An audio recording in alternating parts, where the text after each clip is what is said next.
ஒருத்தன் எப்படி நடந்துக்கிறாங்கிறத வச்சு தான் அந்த ஆள் எப்படிங்கிறத நாம் முடிவு பண்ணுறோம். ஆளுமைன்னு சொல்கிறோம்ல, அதுக்கு சூழ்நிலைகளை ஆளுகின்ற தன்மை அப்படின்னு விளக்கம் கொடுக்குறார் ஒரு உளவியல் நிபுணர். சரி, ஒரு மனிதனுடைய ஆளுமையை உருவாக்குகிற விஷயங்கள் என்னென்ன? பிறப்பு, வளர்க்கப்பட்ட விதம், படிப்பு, நண்பர்கள், சமுதாயம், இப்படி நிறைய உண்டு. ஆளுமையின் அடிப்படையில் சில மனநோய்கள் உண்டாகுது. அதெல்லாம் என்னென்னங்கிறத தெரிஞ்சு வச்சுக்கிட்டோம்னா நம்ம கூட இருக்கிறவங்கள அடையாளம் கண்டுபிடிக்கிறதுக்கு அது ரொம்ப உபயோகமாக இருக்கும்.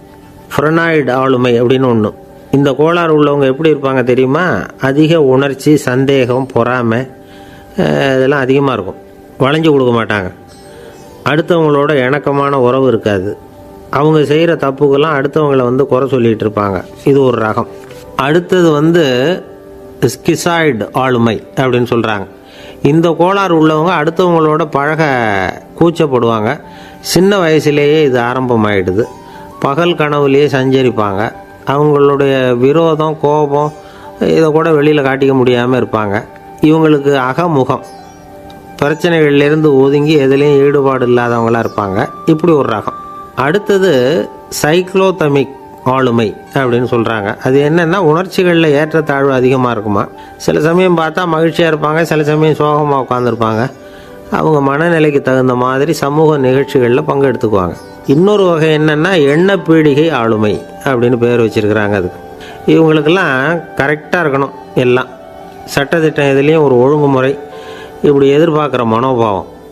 இவங்க எதிர்பார்ப்புக்கும் வரன்முறைக்கும் மற்றவங்க கட்டுப்படணும்னு நினைப்பாங்க. இந்த நிலைமை நீடித்தா என்ன ஆகும் தெரியுமா? அலைக்கழிக்கிற எண்ணங்கள் திரும்ப திரும்ப ஒரே செயலை செய்ய தூண்டுற மன தளர்ச்சிக்கு ஆளாயிடுறாங்க. அடுத்தது ஹிஸ்டீரியா ஆளுமை. சின்ன விஷயத்தையெல்லாம் பெருசுப்படுத்தி நாடகமாக்குற நடிகர்கள் இவங்க.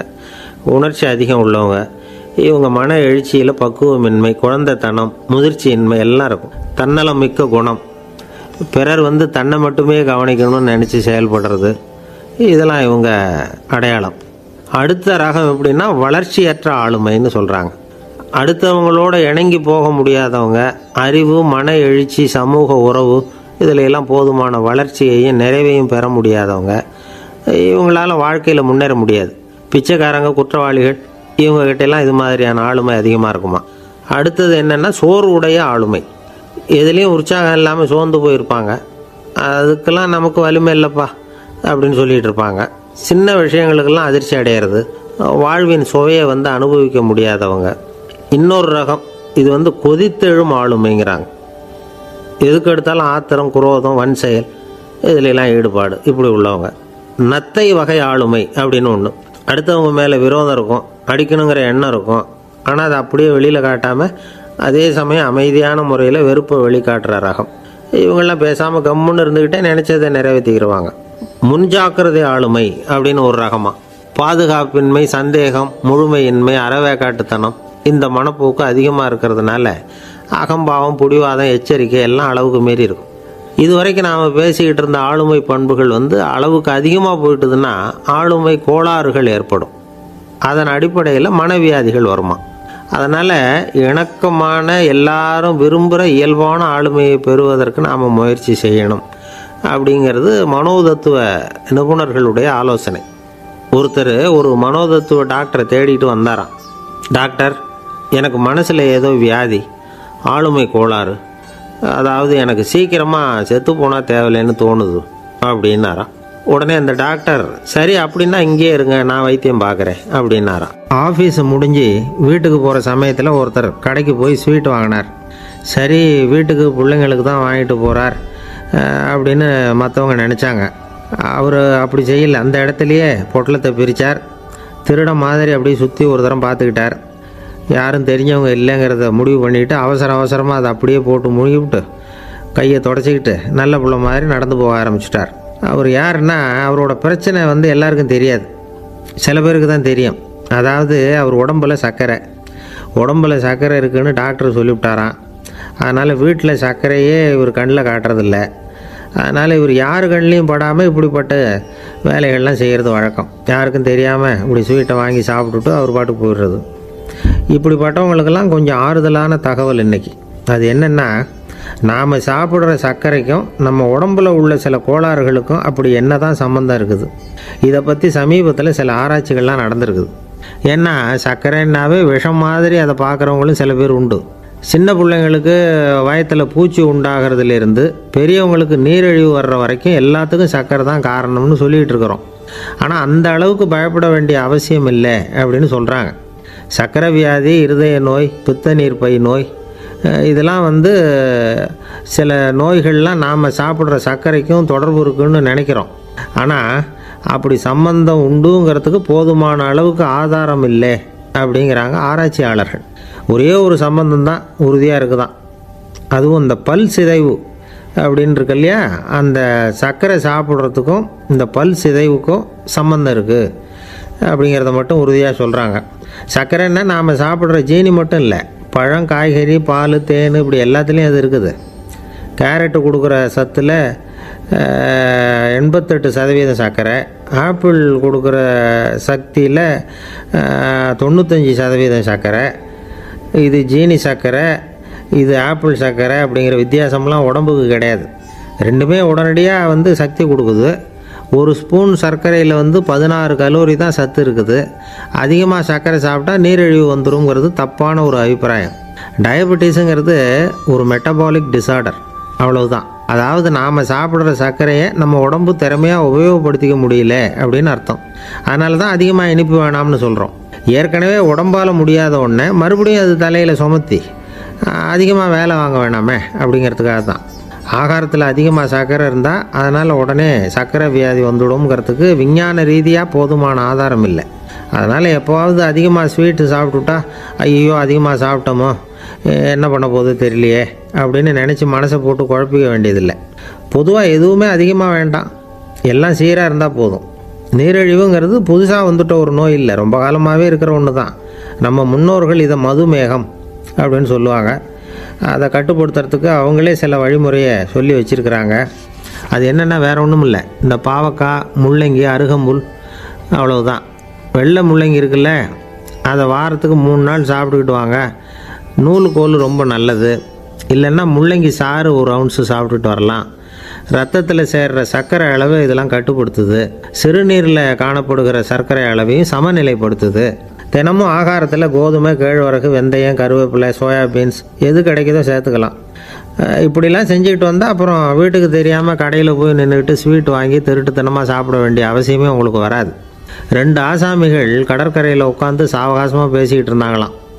ஒருத்தர் சொன்னார், இன்னொருத்தருக்கு தெரியாமல் ஸ்வீட்டு சாப்பிட்றதே எப்பவும் இடைஞ்சல் தான் சார். நேற்றுக்கு பாருங்கள் அப்படி தான் சாப்பிட்டுக்கிட்டு இருந்தேன், வீட்டுக்காரி கண்ணில் போட்டுவிட்டுது, அதுக்கப்புறம் ஒரே ரகலையாக போச்சு அப்படின்னாரா. எனக்கு கூட அப்படி தான் சார் ஆகிட்டுது, ஒரே ரகலை அப்படின்னாரா இன்னொருத்தர். நீங்கள் சாப்பிட்டதும் உங்கள் வீட்டுக்காரங்க கண்ணில் போட்டுவிட்டுதா சார் அப்படின்னு கேட்டிருக்காரு இவர்.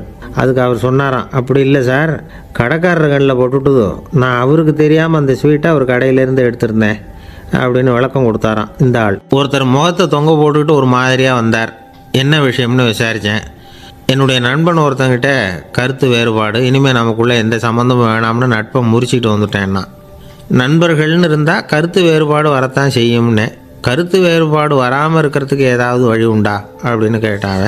அதை பற்றி நிபுணர்கள் சில யோசனைகளை சொல்லியிருக்கிறாங்கன்னு. முதல் விஷயம் என்னென்னா, உங்கள் நண்பனுக்கு ஒரு செய்தி சொல்லணும்னா அதை நீங்களே நேரடியாக சொல்லுங்கள், அல்லது உங்கள் கைப்பட கடிதம் எழுதுங்க. அதாவது நேரடி தொடர்பு முக்கியம். அதை விட்டுட்டு இன்னொருத்தர் மூலமாக நண்பர்களுக்கு செய்தி அனுப்புனா நீங்கள் சொல்கிற செய்தி அப்படியே போய் சேராது, அது சேதமாயிடும்.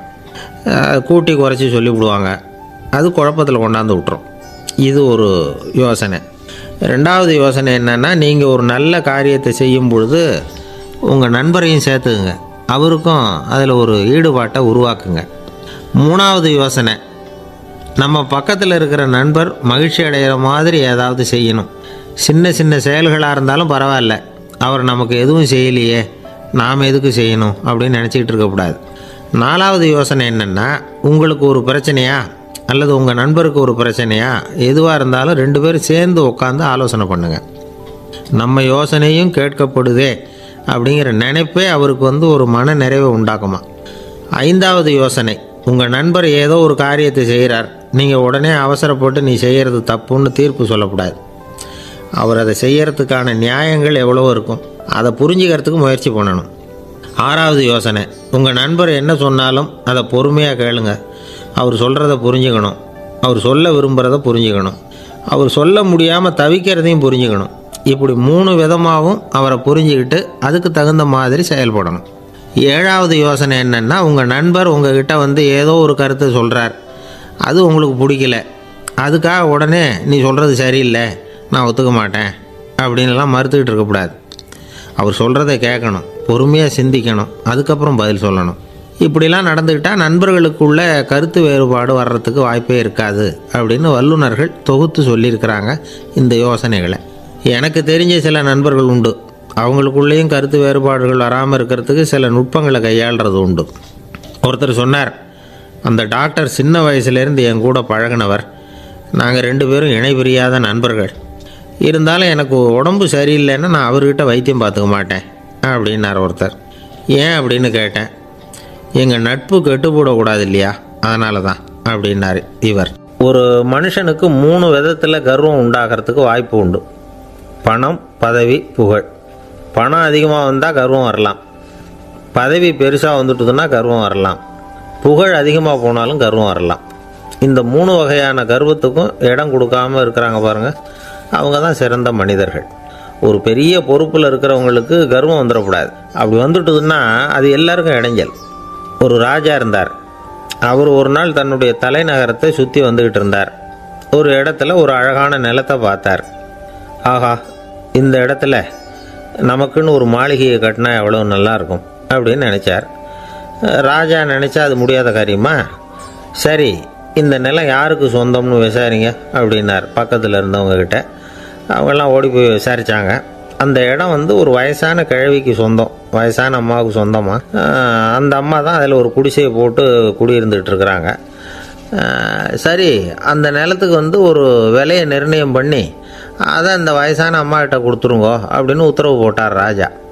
ஆனால் அந்த அம்மா, இது எங்கள் பூர்வீக இடம், இதை விற்க மாட்டேன் அப்படின்னு சொல்லிவிட்டுது. சரி, 2 பங்கு விலை கொடுக்குறோம்னு சொல்லி பாருங்க அப்படின்னாங்க. அப்படியே சொன்னாங்க அரண்மனை ஆட்கள். அதுக்கும் சம்மதிக்கலை அந்த அம்மா. இதை கேள்விப்பட்டதும் ராஜாவுக்கு கோபம் வந்துட்டுது. தன்னுடைய ஆளுங்களை கூப்பிட்டார். போய் அந்த குடிசையை பிரித்து எறிங்க, காசெல்லாம் ஒன்றும் கொடுக்காதீங்க அப்படின்னு கத்தினார். அவ்வளோதான். அடுத்த நிமிஷம் அரண்மனை ஆசாமிகள் போனாங்க, குடிசையை பிரித்து எரிஞ்சாங்க. அந்த வயசான அம்மா இருக்குது, அதுவும் அந்த இடத்த விட்டு துரத்தி விட்டாங்க. அந்த இடத்துல ஒரு அரச மாளிகையை கட்டி முடிச்சிட்டாங்க. அந்த வயசான அம்மா பாவம், ராஜாவே இப்படி பண்ணால் யார்கிட்ட போய் முறையிட முடியும்? ஒரு ஞானி இருந்தார், அவர்கிட்ட போய் சொன்னாங்க. அவர் இவங்க சொன்னதை கேட்டு மனசில் வச்சுக்கிட்டார். ஒரு நாள் அந்த ராஜாவே இந்த ஞானியை கூப்பிட்டார். புதுசாக ஒரு மாளிகை கட்டியிருக்கிறேன், வந்து பாருங்கன்னு. சரின்னு சொல்லி இந்த பெரியவர் ஒரு நாள் அந்த மாளிகைக்கு போனார். சும்மா போகல, ஒரு கழுதையையும் ஓட்டிகிட்டு போனார். கொஞ்சம் சாக்குகள், வெத்து சாக்கு, அதையும் எடுத்து கழுதை முதுகில் போட்டு கழுதையை ஓட்டிகிட்டு போகிறார். ராஜா பார்த்தார். அவருக்கு இது ஆச்சரியமாக இருந்தது. என்ன இது, மாளிகைக்கு வந்துட்டு போங்கன்னு கூப்பிட்டா கழுதை சாக்கு இதெல்லாம் கூப்பிட்டு வராரு, ஒன்றும் புரியலையேன்னு நினச்சார். எதுக்காக இதெல்லாம்னு கேட்டார். அரசருடைய தோட்டத்திலேருந்து கொஞ்சம் மண் எடுத்துகிட்டு போகிறதுக்கு ஆசைப்பட்றேன், அதுக்கு நீங்கள் அனுமதி கொடுக்கணும் அப்படின்னாரு இவர். இது என்ன வேடிக்கையான கோரிக்கையாக இருக்குது அப்படின்னு நினச்சார் ராஜா. இருந்தாலும் மண் தானே கேட்குறாரு, எடுத்துகிட்டு போகட்டுமே அப்படின்னு நினச்சார். சரி, நான் அனுமதி கொடுத்தார். அந்த பெரியவர் தோட்டத்துக்கு போனார், மண்ணை வெட்டினார், சாக்கில் போட்டு நிரப்புனார். ராஜாவை கொஞ்சம் கிட்ட வாங்கன்னு கூப்பிட்டார். இந்த மண் மூட்டையை தூக்கி கழுதையோட முதுகில் வைக்கணும், கொஞ்சம் உதவி பண்ணுங்கன்னார். ஓ, பண்ணுறேனே அப்படின்னு சொல்லி ராஜா கிட்ட போனார். மூட்டையை தூக்கி பார்க்குறாரு, முடியல, திணறி போயிட்டார். இப்போ அந்த ஞானி பேசினாராம்.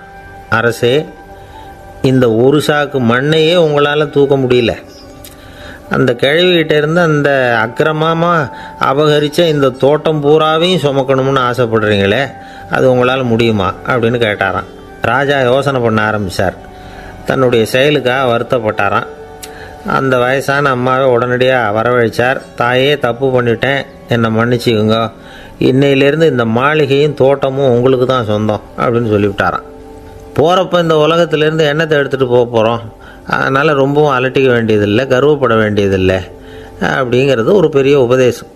ஒரு பெரிய மனுஷன் சாக கிடந்தார், ரொம்பவும் அழுதார். ஏன் அழறீங்க அப்படின்னு கேட்டாங்க சுற்றி இருந்தவங்க. நான் சாகிறதுக்காக கவலைப்படலை, நான் நம்ம ஜனங்களுக்காக எவ்வளவோ காரியம்லாம் செஞ்சுக்கிட்டு வந்தேன்.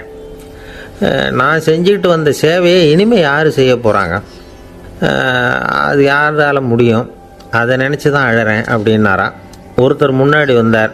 அதுக்காக நீங்கள் கவலைப்படாதீங்க, உங்கள் சேவையை தொடர்ந்து செய்கிறதுக்கு என்ன மாதிரி இளைஞர் பட்டாலும் தயாராக இருக்குது, இருந்தாலும் எங்கள் கவலை என்னென்னா அப்படின்னு இழுத்தார். என்ன சொல்லுங்கன்னு கேட்டார் அவர். நீங்கள் இது வரைக்கும் என்ன சேவை செஞ்சுக்கிட்டு வந்தீங்க, அதுதான் எங்களுக்கு இன்னமும் புரியாத புதிராக இருக்குது அப்படின்னாராம் அவர்.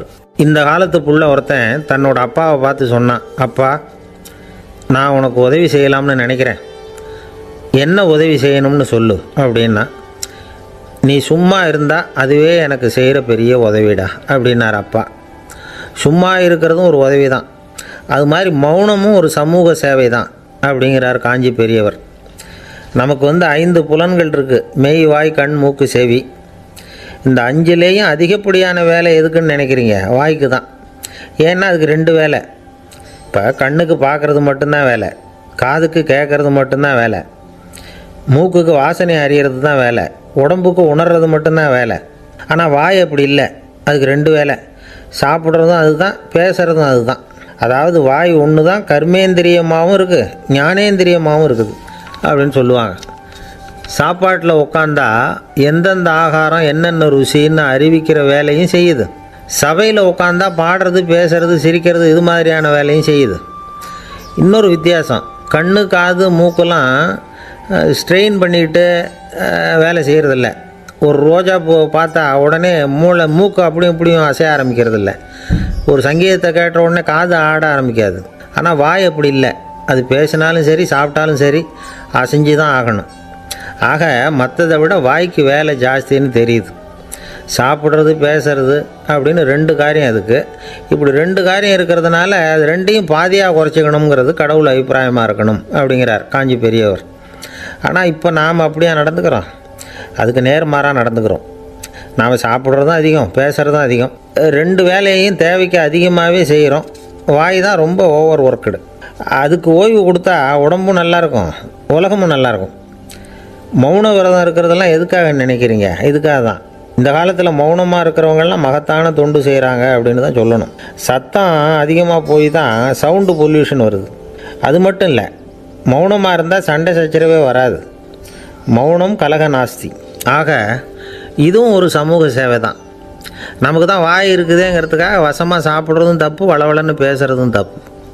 ஒரு கருத்தை சொல்கிறதுக்கு ஒரே ஒரு சொல்லு போதும் அப்படின்னு இருக்கும்பொழுது 2 சொற்களை செலவு பண்ணாதே. எவ்வளவு சொன்னாலும் அதனால் ஒரு பயனும் விளையாது அப்படின்னு தெரிய வருமையானால் அந்த ஒரு சொல்லையும் விரயம் பண்ணாதே அப்படிங்கிறார் ஒரு அறிஞர். எல்லா குணங்கள்லேயும் மௌனம்தான் சிறந்தது அப்படிங்கிறார் ஒருத்தர். மௌனமாக இருக்கிறது மூலமாக மற்றவர்கள் குறைகளை நம்மளால் தெரிஞ்சிக்க முடியும். அதே சமயத்தில் நம்மகிட்ட இருக்கிற குறைகளை மற்றவங்களுக்கு தெரியாமல் மறைச்சிக்கவும் முடியுங்கிறார் அவர். உண்மைதானே? ஒரு பெரிய மேடை பேச்சாளர், பொது வாழ்க்கையில் 25 வருஷ காலமாக ஈடுபட்டிருக்கிறவர். அவர் மனைவி ஒரு நாள் சொன்னாங்க, எங்கள் வீட்டுக்காரர் 25 வருஷ காலமாக பொது வாழ்வில் ஈடுபட்டிருந்தா கூட இந்த மாதம் 10ஆம் தேதியிலேருந்து தான் மக்களுக்கு சேவை செய்ய ஆரம்பிச்சிருக்கார் அப்படின்னாங்க ரொம்ப பெருமையாக. 10ஆம் தேதிக்கு அப்படி என்ன விசேஷம் அப்படின்னு கேட்டோம். அன்னையிலேருந்து தான் அவர் மேடையில் பேசுகிறத நிறுத்தினார் அப்படின்னாங்க அந்த அம்மா. ஒரு நண்பர் அவசரமாக என்கிட்ட ஓடி வந்தார். அப்புறம் சொன்னார், என்னால் நம்பவே முடியல சார், என் பையனை அப்படி அப்படின்னு சொல்லி ஆச்சரியப்பட்டார். உங்கள் பையன் அப்படி என்ன தான் செஞ்சுட்டான் அப்படின்னு கேட்டேன். என்னால் முடியாத ஒரு காரியத்தை அவன் செஞ்சுட்டான் சார் அப்படின்னார். அது என்னன்னு தான் சொல்லுங்களேன். என்ன 5ஆவது வகுப்பில் அவன் ஒரே தடவையில் தேறிட்டான் சார், அதாவது ஒரே அட்டம்ப்டில் பாஸ் ஆகிருக்கான் அப்படின்னார் மூச்சு வாங்க. கஷ்டப்பட்டு பரீட்சை எழுதுனது அவன், இவருக்கு ஏன் மூச்சு வாங்குது? நம்மால் செய்ய முடியாத ஒரு காரியத்தை இன்னொருத்தர் செய்யும் பொழுது அது நமக்கு ஆச்சரியமாக இருக்குது. சர்க்கஸ் பார்க்குறோம், ஒருத்தர் அந்த இடத்துல தொங்குறார், அது நமக்கு ஆச்சரியம். ஏன்னா அது நம்மால் முடியாத காரியம். நம்மால் முடியாத ஒன்றை அடுத்தவர் எளிதாக செய்யும் பொழுது நாம் மருள்வது இயற்கை. இதை தான் தொல்காப்பியம் மருட்கை அப்படின்னு சொல்லுது. இந்த வியப்பு இருக்குதே, இது 4 வகையில் ஏற்படுறதாக தொல்காப்பியம் சொல்லுது. அது என்ன 4 வகை? முதல் வகை எப்படின்னா புதுமையான அரிய செயல்களை செய்கிறது. ரெண்டாவது வகை என்னென்னா பெரும் செயல்களை செய்கிறது. மூணாவது வகை என்னென்னா மிக நுட்பமான செயல்களை செய்கிறது. நாலாவது வகை என்னென்னா ஆக்கம் தரும் செயல்களை செய்கிறது. புதுமை, பெருமை, சிறுமை, ஆக்கமோடு மதினம் சாலா மருட்கை நான்கே அப்படிங்கிறது தொல்காப்பியம். இன்றைக்கி விஞ்ஞானம் புதுசு புதுசாக எதையோ கண்டுபிடிக்குது. ஆரம்பத்தில் அது ஆச்சரியமாக இருக்குது, அப்புறம் அது நமக்கு பழகி போடுது. வானொலி பெட்டி புதுசாக வந்தப்போ ஒரு பெட்டி பேசுதுங்கிறது எவ்வளோ பெரிய ஆச்சரியம். இப்போ யாரும் அதை ஆச்சரியமாக பார்க்குறதில்ல. மதினம் சாலா மருட்கை அப்படின்னு ஒரு சொற்றொடர் வருது பாருங்கள். அதில் கருத்தாழம் உண்டு. எதை பற்றியும் போதுமான அளவு புரிந்து கொள்ளாத போது ஒருத்தர் ஆச்சரியப்படுறார். புரிந்து கொண்ட பிறகு ஆச்சரியம் மறைஞ்சு போடுது. மிக நுட்பமான செயல்களும் நம்ம ஆச்சரியப்பட வைக்கும். ஒரு அரிசியில் ஒரு திருக்குறளை எழுதி காட்டுறாங்க, ஒரு முட்டை ஓட்டுக்குள்ளே ஓவியம் தீட்டி காட்டுறாங்க. கருங்கல் சிற்பங்களில் எவ்வளோ நுட்பமான வேலைப்பாடுகளை எல்லாம் பார்த்து ஆச்சரியப்படுறோம். இது மாதிரி ஆக்கப்பூர்வமான அரிய செயல்களை செய்கிறது கூட வியப்பை உண்டு பண்ணும். குப்பை கூலங்களை கூட வாழ்க்கைக்கு பயன்படுகிற பொருளாக மாற்றுகிறவர்கள் இருக்காங்க. அவர்களுடைய செயல் வியப்பு அளிக்குது.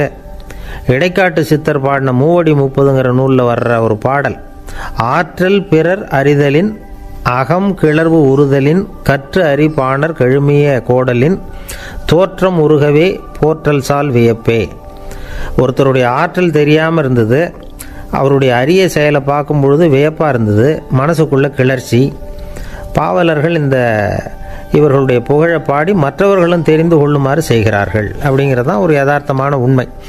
ஆக எல்லா வகையிலும் மக்கள் தங்களுடைய வாழ்க்கையில் முன்னேறுவதற்கான வழிகாட்டுகிற ஒரு மெய்ப்பாடு தான் வியப்புங்கிறது. இந்த காலத்தில் நம்ம எப்படியெல்லாம் ஆச்சரியப்பட வைக்கிறாங்க.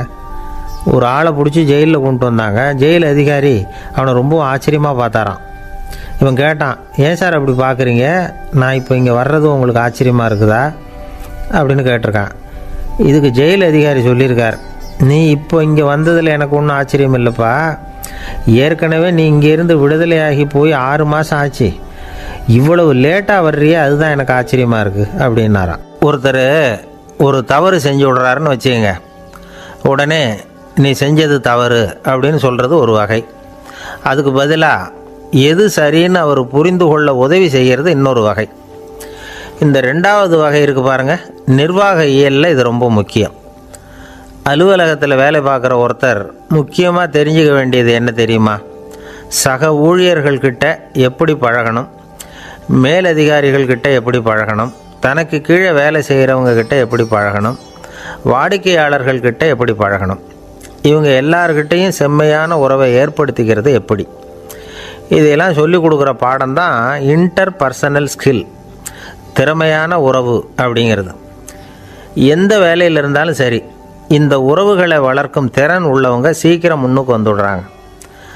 மற்றவங்க கிட்ட உறவை பலப்படுத்திக்கிறது எப்படி அப்படின்னு தெரிஞ்சுக்கிட்டோம்னா எந்த ஒரு தடையையும் சுலபமாக தாண்டி செய்கிற தொழிலில் முன்னுக்கு வந்துடலாம். ஹார்வர்டு பல்கலைக்கழகத்தில் ஒரு கணக்கெடுப்பு பண்ணி பார்த்தாங்களாம். பார்க்குற வேலையில் எது மாதிரி குணாதிசயம் உள்ளவங்க வேகமாக முன்னுக்கு வர்றாங்க அப்படின்னு தெரிஞ்சுக்கிறதுக்காக இந்த கணக்கெடுப்பு. வெவ்வேறு துறையில் வேகமாக முன்னுக்கு வந்திருக்கிற பல பேரை சந்தித்து இந்த சர்வேயை நடத்தியிருக்கிறாங்க. அவங்க கண்டுபிடிச்சி சொல்லியிருக்கிற உண்மை என்ன தெரியுமா? ஒருத்தர் ஒரு வேலையில் இருந்தால் அது சம்பந்தப்பட்ட சப்ஜெக்ட் பற்றிய அறிவு 35% இருந்தால் போதுமா. ஆனால் உறவுகளை வளர்க்கக்கூடிய திறன், இன்டர் பர்சனல் ஸ்கில்லு 65% வேணும். இப்படி உள்ளவங்க சீக்கிரம் முன்னுக்கு வந்துடுறாங்களாம். அதனால் ஒருத்தருக்கு வேலை சரியாக புரியலைன்னா கூட விவரமாக மற்றவங்கக்கிட்ட பழகிறது எப்படின்னு புரிஞ்சால் போதும், அவர் முன்னுக்கு வந்துடலாம். அலுவலகங்களில் மட்டும் இல்லை, எல்லா இடங்கள்லேயும் இது ரொம்ப முக்கியம். வீட்டுக்குள்ளேயும் இது ரொம்ப முக்கியம், வீட்டுக்கு வெளியேயும் இது முக்கியம். அடுத்தவங்கக்கிட்ட பழகிறது எப்படிங்கிறத தெரிஞ்சிக்காதவன் வாழ்க்கையில் முன்னேற முடியாது. இன்றைக்கி ஆயுதங்களால் காயப்படுத்தி கொள்ளுகிறவர்களை விட வார்த்தைகளால் காயப்படுத்தி கொள்ளுகிறவர்கள் தான் அதிகம். பெரியவங்க என்ன சொல்கிறாங்க தெரியுமா? நீங்கள் இந்த பூமியில் பிறந்ததன் அர்த்தம் பூர்த்தி ஆகணும்னா அடுத்தவங்களுக்கு உதவி பண்ணுங்க. அடுத்தவங்களுக்கு உதவி செய்ய முடியாவிட்டால் கூட பரவாயில்லை, ஆனால் யாரையும் புண்படுத்தி விடாதீங்க அப்படின்னு சொல்கிறாங்க. எனக்கு தெரிஞ்ச ஒருத்தர் ஒரு அலுவலகத்தில் வேலை பார்க்குறார். அவர் சொல்லுவார், எனக்கு இந்த இன்டர்பர்சனல் ஸ்கில் ரொம்ப அதிகம் சார். சக ஊழியர்கள்கிட்ட ரொம்ப சுமூகமாக நடந்துக்குவேன். என் கூட வேலை பார்க்குற ஒருத்தருக்கு ஏதாவது ஒரு கஷ்டம்னா அந்த சமயத்தில் அவர் செய்ய வேண்டிய வேலையை நான் செஞ்சுருவேன் சார் அப்படிம்பார். நான் அவர்கிட்ட சமீபத்தில் அப்படி ஏதாவது செஞ்சுருக்கீங்களா அப்படின்னு கேட்டேன். செஞ்சுருக்கேன் சார். போன வாரம் புதன்கிழமை ஆஃபீஸில் என் பக்கத்து சீட்டுக்காரருக்கு வயிற்று வலி. உடனே நான் மெடிக்கல் லீவ் போட்டுவிட்டு எங்கள் வீட்டுக்கு போயிட்டேன் சார் அப்படின்னார். ஒரு அம்மா தெருவில் உட்காந்து என்னத்தையோ தேடிட்டு இருக்கிறாங்க. அந்த அம்மா ஒரு சுஃபி ஞானி. அவங்க பேர் என்னென்னா ரபியா அல் அடாவியா. அந்த அம்மாவுக்கு கண் கூட தெளிவாக தெரியாது. அந்த பக்கமாக வந்த சில பேர் இவங்களுக்கு உதவி செய்கிறதுக்காக வந்தாங்க. என்ன தேடிகிட்டு இருக்கிறீங்க அப்படின்னு கேட்டாங்க. இதுக்கு அந்த அம்மா, அந்த கேள்வி அவ்வளோ முக்கியத்துவம் இல்லை, நான் தேடிகிட்டு இருக்கிறேன், உங்களால் முடிஞ்சால் எனக்கு உதவி பண்ணலாம் அப்படின்னாங்களாம். உதவி செய்ய வந்தவங்களுக்கு ஆச்சரியம். எதை தேடுறோங்கிறது தெரியாமல் இப்படி ஏன் நேரத்தை செலவழிக்கிறீங்க, நாங்கள் எப்படி உங்களுக்கு உதவ முடியும், எங்களுக்கு ஒன்றும் புரியலையே அப்படின்ட்டுருக்காங்க. சரி, உங்களை திருப்தி பண்ணுறதுக்காக சொல்கிறேன், ஒரு குண்டூசி தொலைஞ்சி போச்சு, அதை தேடுறேன் அப்படின்னாங்களாம் அந்த அம்மா. அதுக்கப்புறம் இவங்களும் சேர்ந்து தேட ஆரம்பிச்சிட்டாங்க. கொஞ்ச நேரம் ஆச்சு, ஒன்றும் கிடைக்கல. உதவி செய்ய வந்தவங்களும் அழுத்து போட்டாங்க. அப்புறம் கேட்டாங்க, பாருங்கம்மா, இது ரொம்பவும் பெரிய தெரு, அகலமான தெரு, அதனால் குறிப்பாக நீங்கள் எந்த இடத்துல அந்த குண்டூசியை தொலைச்சிங்க அதை சொல்ல முடியுமான்னாங்களாம். இதுக்கு அந்த அம்மா, நீங்கள் மறுபடியும் அர்த்தமில்லாத கேள்வியை கேட்குறீங்க, உங்கள் கேள்விக்கும் நான் தேடுறதுக்கும் என்ன சம்மந்தம்னாங்களாம். இதை கேட்டதும் அவங்க ஒரு மாதிரி ஆகிட்டாங்க. என்னம்மா நீங்கள் பைத்தியம் மாதிரி பேசுகிறீங்க அப்படின்னாங்களாம். சரி, உங்களை மறுபடியும் திருப்திப்படுத்துறதுக்காக சொல்கிறேன், அதை நான் எங்கள் வீட்டில் தொலைச்சுட்டேன் அப்படின்னாங்களாம். அப்புறம் எதுக்காக இங்கே வந்து தேடிட்டு இருக்கிறீங்க அப்படின்னு கேட்டிருக்காங்க. ஏன்னா இங்கே தான் வெளிச்சம் அதிகமாக இருக்குது, அங்கே வீட்டுக்குள்ளே இருட்டாக இருக்குது, அதனால் இங்கே வந்து தேடுறேன், வெளிச்சம் உள்ள இடத்துல தானே தேட முடியும் அப்படின்னாங்களாம் அந்த ஞானி. இந்த கதைக்கு என்ன அர்த்தங்கிறத பெரியவங்க சொல்கிறாங்க. அதாவது இந்த தேடுதல்ங்கிறது ஒரு வியாதி. அது நம்ம சதா அலைய வைக்கும், பைத்தியமாக மாற்றுறதுக்கு முயற்சி பண்ணோம். ஒரு காலம் அது நிறைவு அடையவே அடையாது. வாழ்வுங்கிறது ஒரு புரிந்து கொள்ள முடியாத, சதா ஏங்கி கொண்டிருக்கிற ஒரு செயல். அதுக்கு ஆரம்பமும் இல்லை, முடிவும் கிடையாது. எதையோ தேடணும் அப்படிங்கிற உந்துதல் நமக்குள்ளே இருக்கும், ஆனால் குறிப்பாக எதை தேடிட்டு இருக்கிறோம் அப்படிங்கிறது புரியாது. அப்படி ஏதாவது ஒன்றை தேடி அடைஞ்சிட்றோம்னு வச்சுக்கோங்க, உடனே ஒரு அதிருப்தி வந்துடும். அதனால் வாழ்க்கைங்கிறது சலிப்பு நிறைந்தது அப்படிங்கிற எண்ணத்தை உண்டாக்கிக்கிறோம். ஒன்று அடைஞ்சதுக்கு அப்புறம் இன்னொன்று தேட ஆரம்பிச்சிருவோம். ஆக இந்த தேடல்ங்கிறது நாம் ஒன்று அடைஞ்சாலும் அடையாவிட்டாலும் தொடர்ந்து நடந்துக்கிட்டு தான் இருக்கும். இதுக்கு முடிவே கிடையாது. இந்த உண்மையை நாம் நல்லா புரிஞ்சுக்கணும் அப்படிங்கிறது பெரியவங்களுடைய கருத்து.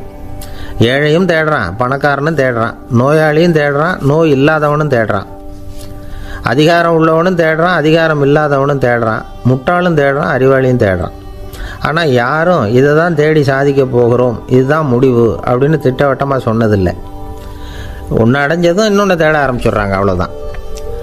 அதாவது உங்களின் தேடுபவர் உங்கள் உள்ளே தான் இருக்கிறார், அவரை தேடி கண்டுபிடியுங்கள். இதுதான் ஞானிகள் நமக்கு சொல்லுகிற ஒரு ஆலோசனை. நம்மால் ஒருத்தன் ஜெயிலில் இருந்தான். இன்னொரு கைதி அவனை பார்த்து கேட்டான், ஏன்ப்பா உன்னை பார்க்குறதுக்கு வெளியிலேருந்து யாருமே இங்கே வர்றது இல்லையே, உனக்கு சொந்தக்காரங்களே கிடையாதா அப்படின்னு கேட்டானா. ஏன் இல்லை, எனக்கு சொந்தக்காரங்க நிறைய பேர் உண்டு, அவங்க என்னை பார்க்க வராததுக்கு காரணம் வேற அப்படின்ட்டுருக்கான் இவன். என்ன காரணம்னு கேட்டான் அவன்.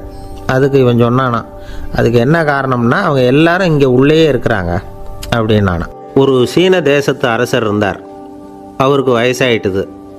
அவருக்கு அடுத்தபடியாக அவருடைய புள்ள பட்டத்துக்கு வரணும், ஆட்சி பொறுப்பை ஏற்றுக்கணும். ஒரு நல்ல தலைவனுக்கு இருக்க வேண்டிய பண்புகள்லாம் தன்னுடைய மகனுக்கு இருக்கணும்னு விரும்பினார் அந்த அரசர். அதனால் இளவரசனை பக்கத்தில் இருந்த ஒரு குரு கிட்ட அனுப்புனார். இளவரசன் அவர்கிட்ட போய் சேர்ந்தான். அந்த குரு என்ன பண்ணார் தெரியுமா, இவனை பார்த்து சொன்னார், இதை பாருப்பா, நீ என்ன பண்ணுற, இப்போவே பக்கத்தில் இருக்கிற காட்டுக்கு போ, நடு காட்டில் போய் ஒரு இடத்துல உட்காந்துக்கோ, அங்கே என்னென்ன சத்தம்லாம் உன் காதில் விழுதுன்னு கவனித்து கேளு, உன் காதில் விழுந்த ஓசைகள் என்னென்னங்கிறத என்கிட்ட வந்து சொல்லு, அதுதான் எனக்கு தெரியணும், உனக்கு வேலையும் அதுதான் அப்படின்னு சொல்லி அனுப்பி வச்சுட்டார். இளவரசன் காட்டுக்கு போனான். குரு சொன்னபடியே ஒரு இடத்துல உட்காந்து கவனித்து கேட்டான். அதுக்கப்புறம் குருக்கிட்ட திரும்பி வந்தான்.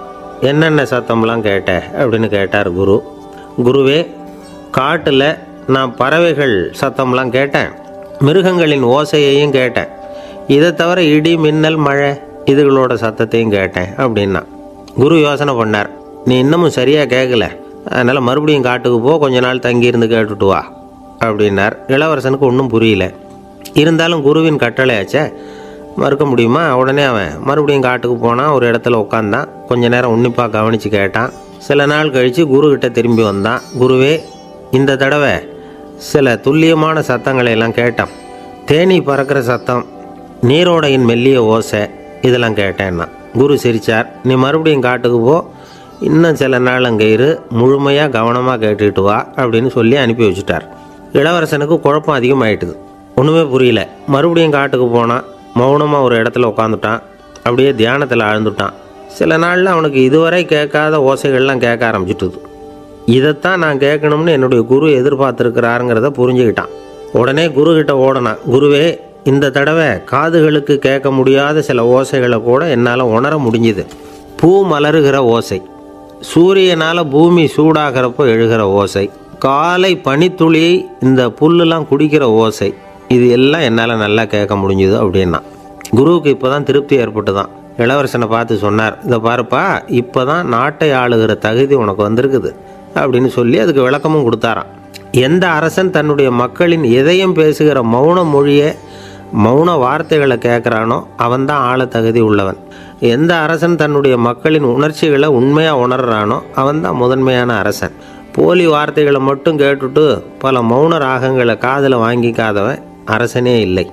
எந்த நாட்டில் எப்போ ஒரு அரசன் தன்னுடைய மக்களின் உணர்ச்சிகளை கேட்க மறுக்கிறானோ அன்னையிலேருந்தே அந்த நாடு அழிய தொடங்குது அப்படின்னு அர்த்தம். இதுதான் அந்த குரு இளவரசனுக்கு போதிச்சது. வாயால் பேசுகிறத மட்டும் கேட்டு ஏமாறக்கூடாது, உணர்ச்சிகளையும் கேட்குறதுல தான் மனப்பக்குவம் உண்டாகும். மக்கள் உணர்ச்சிகளை புரிந்து கொள்ளாத அரசர்கள் நீடிச்சிருக்க முடியாது. அது மாதிரி நாடுகளில் அடிக்கடி குழப்பம் தான் உண்டாகும். அப்படி இருந்தால் அடிக்கடி ஆட்சி மாறிக்கிட்டு இருக்கும்.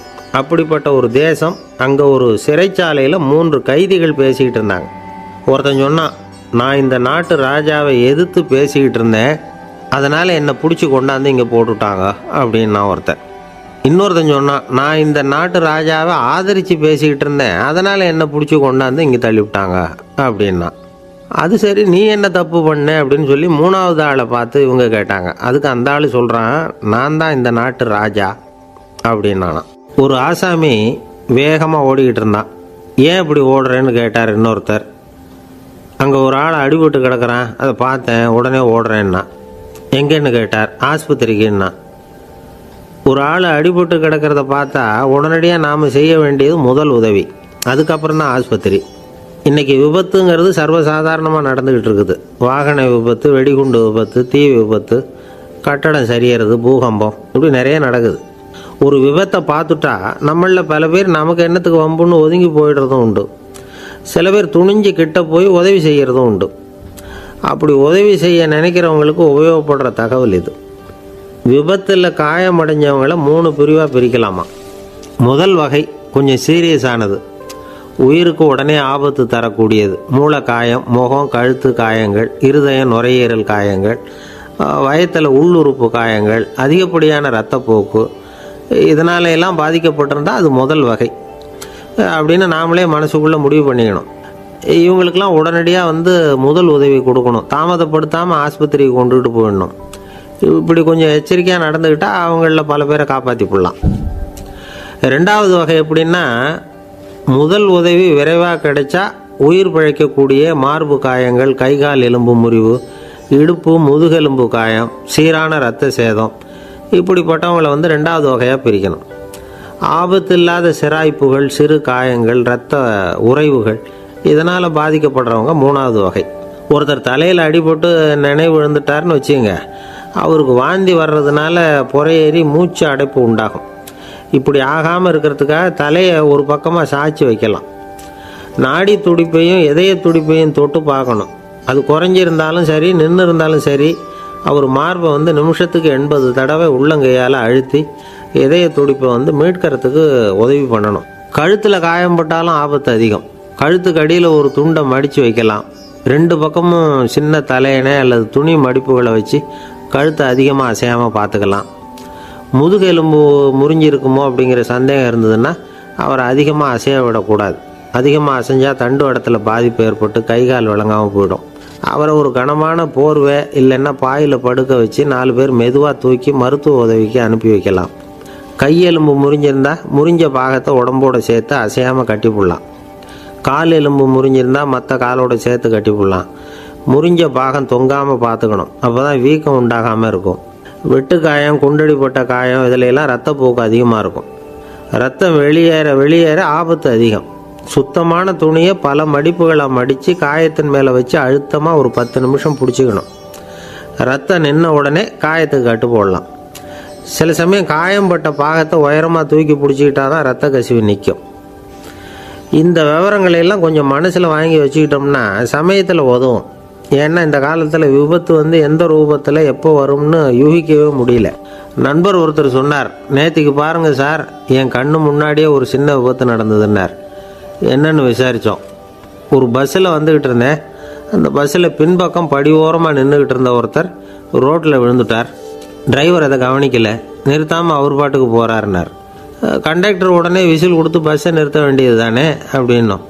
அதுதான் சார் முடியாமல் போச்சுன்னார் அவர். ஏன்னு கேட்டாங்க. தவறி கீழே விழுந்ததே அந்த கண்டக்டர் தான் சார் அப்படிங்கிறார். ஒரு நண்பர், அவர்கிட்ட பேசிக்கிட்டு இருந்தேன். மனித உறவுகள் பற்றி அவர் சொல்லிகிட்டு இருந்தார். அமெரிக்காவில் தந்தை மகன் உறவு எப்படி இருக்குது அப்படிங்கிறத விளக்கிறதுக்கு அவர் ஒரு கதையை சொன்னார். ஒரு அப்பா பகல் பூராவும் அலுவலகத்தில் வேலை, ஓடி ஆடி உழைச்சிக்கிட்டு களைச்சி போய் ராத்திரி 10 மணிக்கு மேலே வீடு திரும்பினான். வீட்டு வாசலில் அவரோட மகன் காத்துக்கிட்டு இருக்கிறான். இன்னமும் தூங்கலை.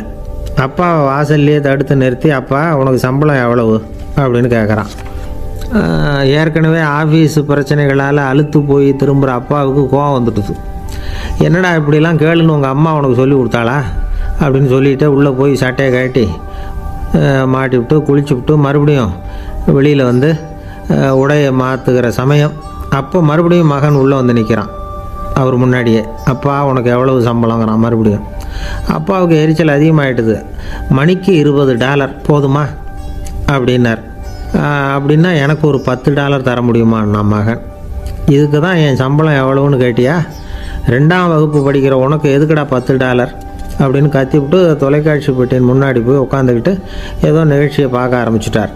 கொஞ்ச நேரம் கழித்து மறுபடியும் மகன் வந்து நிற்கிறான். அப்பா ப்ளீஸ் எனக்கு ஒரு $10 கொடுக்க முடியுமா? மகனுடைய கண்களில் கண்ணீர். என்னடா அவன் கண்ணீரை காட்டி காரியம் சாதிக்கலாம்னு பார்க்குறியா? ஒரு காசு கூட கொடுக்க மாட்டான் போ அப்படின்னு விரட்டி விட்டான். மகன் கண்ணீரை தொடச்சிக்கிட்டே கண்ணை தொடச்சிக்கிட்டு பேசாமல் போய் படுத்துக்கிட்டானா. கொஞ்ச நேரம் ஆச்சு. அப்பாவோட கோபம் கொஞ்சம் கொஞ்சமாக குறைஞ்சிது. பிள்ளைகிட்ட கோபமாக கத்துனது தப்பு தாங்கிறது புரிஞ்சுது அவனுக்கு. எழுந்திரிச்சு போனான், படுக்கை இறக்கி போனான். மகனை பார்த்தான். அவன் தலையணையை கட்டி பிடிச்சிக்கிட்டு அழுதுகிட்டு இருக்கிறான். அவனை மெல்ல நெருங்கி அவங்ககிட்ட எதமாக பேசுகிறதுக்கு ஆரம்பித்தானான். எதுக்குடா உனக்கு $10 பள்ளிக்கூடத்தில் கேட்டாங்களா அப்படின்னு கேட்டானான். மகன் சொல்லியிருக்கான், இல்லை டாடி, உனக்கு 1 மணி நேரம் சம்பளம் $20ன்னு சொன்னேன். நீ ஏற்கனவே எனக்கு கொடுத்த பாக்கெட் மணி $10 என்கிட்ட இருக்குது. இப்போ நீ இன்னொரு $10 கொடுத்தீங்கன்னா அதையும் சேர்த்து $20 ஆகிடும்.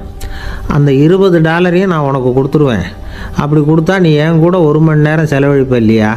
அதுக்காக தான் $10 கேட்டேன் அப்படின்னு சொன்னானான். அந்த அப்பா கண்ணு கலங்கி போச்சான். ஆதரவோடு தன்னுடைய மகனை கட்டி பிடிச்சி அழ ஆரம்பிச்சிட்டாராம். இதுதான் நண்பர் சொன்ன கதை. அமெரிக்கா மட்டும் இல்லை, உலகம் பூராவும் இன்றைக்கி மனித உறவுகள் இப்படி தான் மாறிட்டுருக்கு. பெரியவர்கள் அறிவுரை என்ன தெரியுமா? உங்கள் குழந்தைகளிடமிருந்து குழந்தை பருவத்தை பிரித்து விடாதீர்கள் அப்படிங்கிறது தான். அதாவது இன்றைய குழந்தைகள் தங்கள் பிருந்தாவனத்தை இழந்து விடுகிறார்கள் அப்படிங்கிறது அவங்களுடைய கருத்து. இந்த நிலைக்கு நாம் காரணமாக இருந்துடக்கூடாது.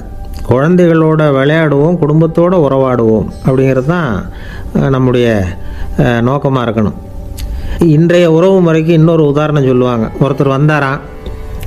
அவர் பக்கத்தில் ஒரு சின்ன பையன்.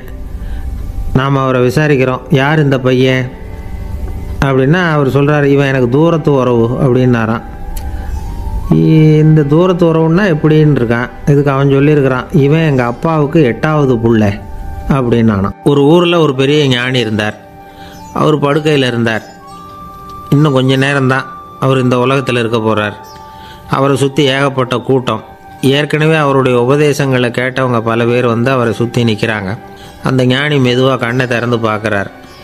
எல்லாரும் அவருடைய கடைசி வார்த்தையை கேட்கறதுக்காக அவளோட காத்துக்கிட்டு இருக்கிறாங்க. அந்த ஞானி மெதுவாக பேச ஆரம்பித்தார். நான் என்னுடைய வாழ்நாள் பூராவும் உங்களுக்கு நிறைய போதனைகள் சொல்லிக்கிட்டு இருக்கிறேன். பேரானந்தம், மகிழ்ச்சி, தியானத்தன்மை இதை பற்றியெல்லாம் சொல்லியிருக்கிறேன். இப்போ நான் வேறு ஒரு கரைக்கு போய்கிட்டுருக்கிறேன். நான் இனிமேல் இந்த கரையில் இருக்க மாட்டேன். நீங்கள் நான் சொன்னதையெல்லாம் கேட்டீங்க, ஆனால் எதையும் நீங்கள் வந்து நடைமுறைப்படுத்தி பார்க்கல. எல்லாம் கேட்டதோடு சரி, அதோடு விட்டுவிட்டீங்க. அப்புறம் அதை தள்ளி போட்டுக்கிட்டே வந்துட்டீங்க. மேலும் அதை தள்ளி போடுறதுல எந்த பிரயோஜனமும் கிடையாது. இப்போ நான் போய்கிட்டு இருக்கிறேன். உங்களில் யாராவது என்னோட வர்றதுக்கு தயாரா அப்படின்னு கேட்டார். அவ்வளோதான். யாரும் வாயை திறக்கலை. ஒரே மௌனம், சத்தமே இல்லை. ஒருத்தர் பார்த்துக்கிட்டே நிற்கிறாங்க. அந்த கூட்டத்தில் ஒரு ஆள் அந்த ஞானி கூடவே 40 வருஷத்துக்கு மேலே இருந்திருக்கிறான். அவனும் வாயை திறக்காமல் இன்னொருத்தன் முகத்தை பார்த்துக்கிட்டே நிற்கிறான். இந்த சமயத்தில் பின்னாடி நின்றுக்கிட்டு இருந்த ஒருத்தன் கையை தூக்கினான். ஞானி அவனை பார்த்தார். சரி, ஒருத்தனுக்காவது நம்மோட வர்றதுக்கு தைரியம் இருக்குது அப்படின்னு நினச்சார். ஆனால் அந்த ஆள் என்ன சொன்னான் தெரியுமா? ஐயா, நீங்கள் கேட்குறப்போ நான் உடனே எழுந்திருக்கல, கையை மட்டும்தான் தூக்கினேன். என்ன காரணம்னா, நான் எப்படி அடுத்த கரைக்கு வந்து சேர்றதுங்கிறது தெரிஞ்சுக்கிறதுக்காக தான். அந்த விவரத்தை மட்டும் இப்போ உங்ககிட்ட இருந்து நான் தெரிஞ்சுக்க ஆசைப்பட்றேன். ஏன்னா இப்போ நான் உங்கள் கூட வர்றதுக்கு தயாராக இல்லை. எவ்வளவோ காரியங்களை நான் இன்னும் இங்கே முடிக்க வேண்டி இருக்குது. வீட்டுக்கு ஒரு விருந்தினர் வந்திருக்கிறார். என்னுடைய இளைய மகனுக்கு கல்யாணம் பண்ணி வைக்கணும். அதனால் இன்றைக்கி உங்கள் கூட வர முடியாது. அது மட்டும் இல்லை, இப்போ உங்கள் கூட அடுத்த கரைக்கு வந்தால் திரும்பி வர முடியாதுன்னு வேறு சொல்கிறீங்க. அதனால் இப்போ நான் வரல. இன்னொரு நாள் நிச்சயமாக நான் வர்றேங்க, வந்து உங்களை சந்திக்கிறேன். அதனால் இப்போ நீங்கள் இன்னொரு தடவை எங்களுக்கு விளக்கமாக சொல்லணும். ஏற்கனவே பல தடவை சொல்லியிருக்கிறீங்க. தயவு பண்ணி இப்போ ஒரு தடவை சொன்னீங்கன்னா சௌகரியமாக இருக்கும். அந்த அடுத்த கரையை அடையிறது எப்படி? இப்போ ஒரு தடவை அதை விளக்கமாக சொல்லிட்டிங்கன்னா நல்லா ஞாபகப்படுத்திக்குவேன். அது சரியான சமயம் வர்றப்போ இது எனக்கு உதவியாக இருக்கும் அப்படின்னு நானா. ஆனால் உண்மை என்ன தெரியுமா? அந்த சரியான சமயம் வரவே இல்லை அப்படிங்கிறது தான் உண்மை. இப்படி அந்த கதை முடியும். இந்த கதை வந்து அந்த ஒரு ஆளுக்கு மட்டும் இல்லை, கிட்டத்தட்ட எல்லாருக்குமே அது பொருந்தும் அப்படிங்கிறாங்க விவரம் தெரிஞ்சவங்க. எல்லாருமே அந்த சரியான தருணத்துக்காக தான் காத்துக்கிட்டு இருக்கிறாங்களாம். அதுக்காக ஜோசியம் பார்க்குறாங்க, கைரேகை பார்க்குறாங்க. நாளைக்கு என்ன நடக்குங்கிற ஆவலில் எல்லாரும் காத்துக்கிட்டு இருக்கிறாங்க. ஆனால் அந்த ஒரு நாள் ஒருபோதும் வரப்போகிறதில்ல. நீங்கள் தள்ளி போடுறதுக்காக பல அர்த்தமில்லாத காரணங்களை தேடுறீங்க அப்படிங்கிறார் ஒரு ஞானி. காத்திருக்கிறதுலேயே நம்ம காலம் ஓடி போயிடுது. ஏன்னா இன்றைக்கி நாம் சிந்திக்கிறது நாளைக்கு நாம் சிந்திக்கிறது இல்லை. ஒவ்வொரு நாளும் ஒவ்வொரு மாதிரி போயிடுது. நாளைக்கு மறுநாளை பற்றியே சிந்திக்கிறோம். இப்படியே அது பாட்டுக்கு போயிடும். கரையை தொட்டு பார்க்குறது எப்போது? இதுதான் கேள்வி. நமக்கு வேண்டியப்பட்ட ஒருத்தர் ஒரு ரயில்வே பிளாட்ஃபாரத்தில் நின்றுட்டு இருக்கிறார். அங்கே இருக்கிறவங்ககிட்ட கேட்குறாராம், விசாரிக்கிறார். ஏங்க கிழக்க போகிற ரயில் போயிட்டுதுங்களான்னாராம். போயிட்டுதுன்னு இருக்கிறாங்க. கொஞ்ச நேரம் கழித்து ஏங்க மேற்க போகிற ரயில் போயிட்டுதுங்களான்னு கேட்டிருக்காரு. போயிட்டுதுங்களான்ருக்காங்க. அப்புறம் கொஞ்சம் நேரம் கழித்து மறுபடியும் ஏங்க 10:30 மணி வண்டி போயிட்டுதான்னு கேட்டிருக்காரு. தொடர்ந்து காலையிலேருந்து சாயந்தரம் வரைக்கும் இப்படி ஒரே இடத்துல நின்றுட்டு கேட்டுக்கிட்டே இருக்கிறார். இதை பார்த்துக்கிட்டு இருந்த ஒருத்தர் அவர்கிட்ட வந்து, ஏங்க நீங்கள் எங்கே போகணும் அப்படின்னு கேட்டாராம். இவர் மெதுவாக சொன்னாராம், இந்த ரயில்வே லைனை தாண்டி அந்த பக்கம் போகணும் அப்படின்னாராம். நம்பிக்கை இல்லைன்னா இந்த உலகத்தில் நாம் வந்து நடமாடவே முடியாது. அவநம்பிக்கையோடு இருந்துக்கிட்டு இருந்தால் என்றைக்கும் அவஸ்தை தான். நாம் நம்புறது நடக்குதோ இல்லையோ அது வேறு விஷயம். ஆனால் எதையும் நம்பி தான் நாம் அடி வைக்க வேண்டியிருக்கு. வேறு ஒன்றும் வேணாம். ஒரு லாட்ரி சீட்டு வாங்குகிறோம். அது எங்கே நமக்கு விழப்போகுது அப்படிங்கிற அவநம்பிக்கையோடவா வாங்குகிறோம்? பரிசு நமக்கு தான் அப்படிங்கிற நம்பிக்கை உள்ளூர இருக்கிறதுனால தான் அதை வாங்குகிறோம். இருந்தாலும் முடிவு வேறு மாதிரி ஆகிடுது. அதுக்காக மனசு சோர்ந்து போகிறதில்ல. அடுத்த மாதமும் சீட்டு வாங்குகிறோம். இந்த நம்பிக்கை தான் மனித வாழ்க்கைக்கு ஆதாரம். ஒரு கடையில் போய் டீ சாப்பிட்றீங்க. அந்த டீ நல்ல டீ தானா, அதில் விஷம் கலந்துருக்குமா அப்படிங்கிற சந்தேகம் வந்துட்டுதுன்னு வச்சுங்க. அதுக்கப்புறம் அதை எப்படி நீங்கள் சாப்பிட முடியும்? நம்பி தான் சாப்பிட்ணும். ரயில் ஒழுங்காக போய் சேருங்கிற நம்பிக்கை இருக்கிறதுனால தான் அதில் ஏறி உட்காடுறோம். லெட்டர் ஒழுங்காக போய் சேருங்கிற நம்பிக்கை இருக்கிறதுனால தான் பெட்டியில் போடுறோம். சரி, நம்ம கதையெல்லாம் நம்மளோட இருக்கட்டும். மனித நம்பிக்கை வந்து எந்த அளவுக்கு உறுதியாகவும் அறிவுபூர்வமாகவும் இருக்கணுங்கிறதுக்கு அலெக்சாண்டர் வாழ்க்கையில் நடந்த ஒரு சம்பவத்தை உதாரணமாக சொல்லலாம். இந்த உலகத்தையே ஜெயிக்கணும்னு புறப்பட்டார் அலெக்சாண்டர். ஒரு கட்டத்தில் அவர் சிட்னஸ் நதி கரைக்கு வந்து சேர்ந்தார். அந்த சமயத்தில் அவருக்கு கடுமையான நோய் வந்துட்டுது. அவர் கூடவே வந்திருந்த கிரேக்க வைத்தியர்கள் என்னென்னமோ முயற்சியெல்லாம் பண்ணி பார்த்தாங்க. இருந்தாலும் அலெக்சாண்டருக்கு வந்திருக்கிறது என்ன நோய்ங்கிறத அவங்களால கண்டுபிடிக்க முடியல. ஏன்னா அந்த பகுதியில் உள்ளவங்களுக்கு மட்டுமே அதிகமாக வரக்கூடிய ஒரு வினோதமான நோயாக இருந்தது அது. ஆனால் அவர் இருக்கிற இடம் எதிரியோட இடம், பாரசீக மன்னனோட ஆளுகைக்கு உட்பட்ட இடம். என்ன பண்ணுறது அப்படின்னு எல்லாரும் யோசனை பண்ணாங்க. பாரசீக மன்னனோட அரண்மனையில் இருக்கிற வைத்தியர் வந்தால் இந்த நோயை குணப்படுத்தி விடுவார் அப்படின்னு சொன்னாங்க. இருந்தாலும் எதிரியோட நாட்டில் இருக்கிற வைத்தியரை கூப்பிட்டு எப்படி நம்பி வைத்தியம் பார்க்க சொல்கிறது அப்படின்னு சொல்லி எல்லோரும் தயங்கினாங்க. ஆனால் அலெக்சாண்டர் தயங்கலை. பரவாயில்ல, அழைச்சிட்டு வாங்கன்னு விட்டார். உடனே அவரை போய் அழைச்சிட்டு வந்துட்டாங்க. அவர் வந்தார். அலெக்சாண்டர் உடம்பை பரிசோதனை பண்ணி பார்த்தார். சரி, இதை குணப்படுத்தி விடலாம், பயப்பட வேண்டியதில்லை. ஆனால் இதுக்கு ஒரு மூலிகை ரசம் தயார் பண்ணி கொடுக்கணும். நான் போய் அதை தயார் பண்ணிவிட்டு 2 நாளில் திரும்பி வந்துடுறேன் அப்படின்னு சொல்லிவிட்டு போனார் அந்த வைத்தியர். அதே மாதிரி 2 நாளில் திரும்பி வந்தார் மூலிகை ரசத்தோட. இதுக்கு இடையில் அலெக்சாண்டரோட தளபதிகளில் ஒருத்தர் ரகசியமாக ஒரு எச்சரிக்கை கடிதம் கொடுத்து அனுப்பியிருக்கிறான். அதை வாங்கி என்ன விஷயம்னு பார்த்தார். இப்போ உங்ககிட்ட வந்திருக்கிற எதிரி நாட்டு வைத்தியரை நம்பாதீங்க, அவன் கொண்டுகிட்டு வந்திருக்கிற மூலிகை ரசத்தில் விஷம் கலந்துருக்குது அப்படின்னு அதில் எழுதியிருக்கு. அதை பார்த்தார் அலெக்சாண்டர். இருந்தாலும் கொஞ்சம் கூட அலட்டிக்கலை. வைத்தியர் கொடுத்த மருந்தை வாங்கி கடகடன்னு குடிச்சுட்டு அதுக்கப்புறம் அந்த கடிதத்தில் இருந்த விஷயத்தை அந்த வைத்தியர்கிட்ட சொன்னார். வைத்தியர் திகைச்சு போயிட்டார். தன் மேலே அலெக்சாண்டர் வச்சிருக்கிற நம்பிக்கையை பார்த்து அவருக்கு ரொம்ப வியப்பு. வைத்தியர் உண்மையிலேயே நல்ல மருந்து தான் கொண்டுகிட்டு கொடுத்துருக்கிறார், அதில் விஷம்லாம் எதுவும் கலக்கலை. அதுக்கப்புறம் அலெக்சாண்டர் அந்த வைத்தியரை பார்த்து சொன்னாராம், நம்பிக்கைங்கிற அச்சாணியை ஆதாரமாக வச்சுக்கிட்டு தான் இந்த உலகம் சுற்றிக்கிட்டு இருக்குது. எனக்கு எதிரியாக இருந்தாலும் பாரசீக மன்னர் ரொம்ப பெரியவர். அப்பேற்பட்ட மன்னருடைய அரண்மனை வைத்தியர் தொழில் நேர்மை இல்லாதவராக இருக்க மாட்டார்.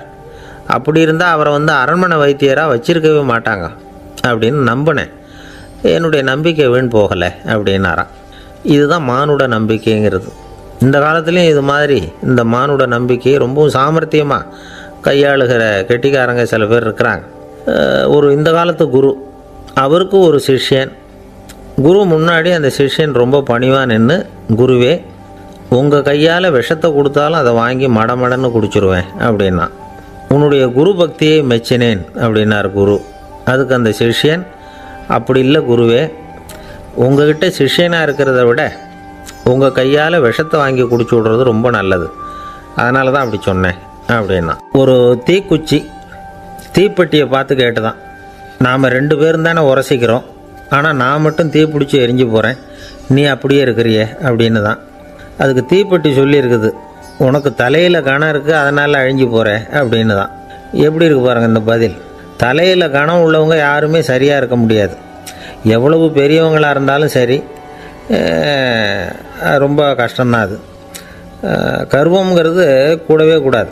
இதை விளக்கிறதுக்கு மகான் ஒருத்தர் ஒரு சம்பவத்தை சொல்கிறார். அர்ஜுனன் தீர்த்த யாத்திரை பண்ணானா. அப்போது தென்னிந்தியாவுக்கு வந்திருக்கிறான். ராமேஸ்வரத்துக்கு போனப்போ அங்கே இலங்கைக்கு கல்லுலாம் அடுக்கி போடப்பட்டிருந்த பாலத்தை பார்த்தானா. ஒரு சின்ன குரங்கு அதுக்கு பக்கத்தில் விளையாடிக்கிட்டு இருந்திருக்கு.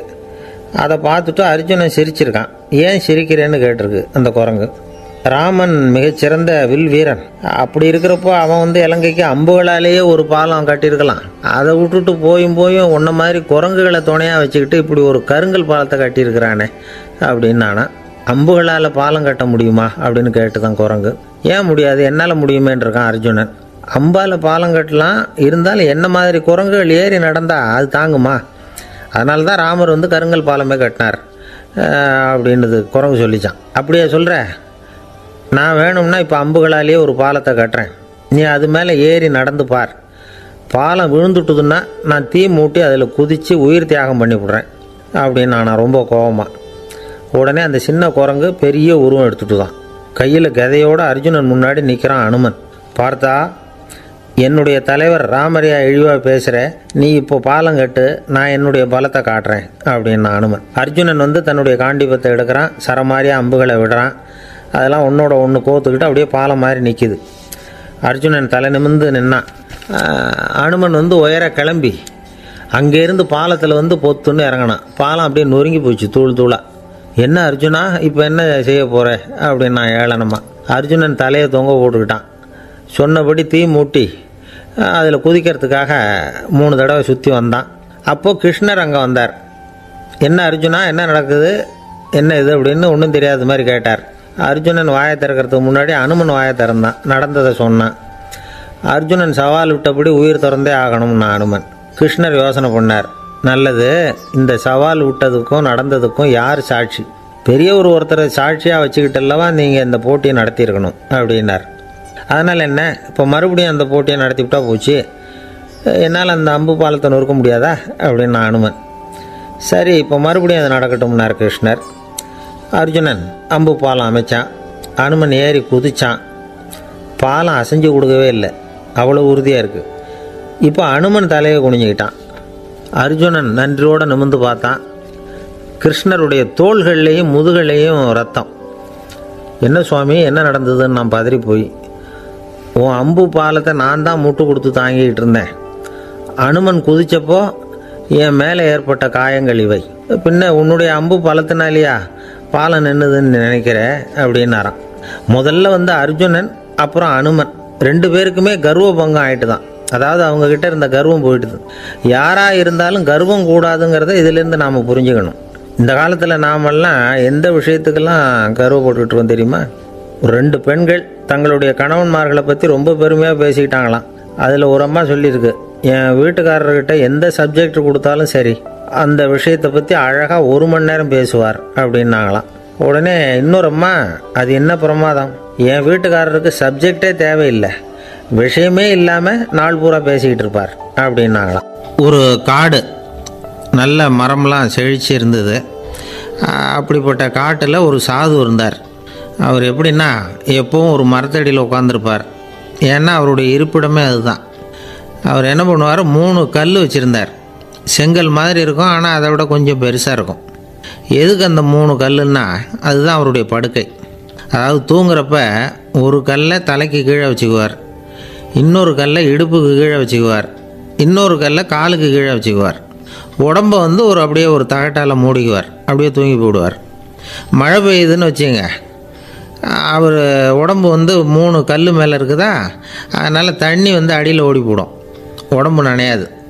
மேலே தகடு இருக்கிறதுனால மழையும் உடம்புல படாது. அவர் தூக்கமும் கிடாது, நிம்மதியாக தூங்குவார். பகலில் அந்த 3 கல்லையும் ஒரு சேர ஒரு அடுப்பு மாதிரி வச்சு அது மேலே உட்காந்துக்குவார். அதனால் பாம்பு பூச்சி எதுவும் அவரை வந்து தொந்தரவு பண்ணுறதில்ல, அது பாட்டுக்கு நடந்து போயிடும். அவர் பாட்டுக்கு நிம்மதியாக இருப்பார். யாராவது எதையாவது கொண்டுகிட்டு வந்து கொடுத்தா அதை வாங்கி சாப்பிடுவார், அவ்வளவுதான். ஒரு நாள் அந்த நாட்டு அரசன் காட்டுக்கு வேட்டையாட வந்தான்.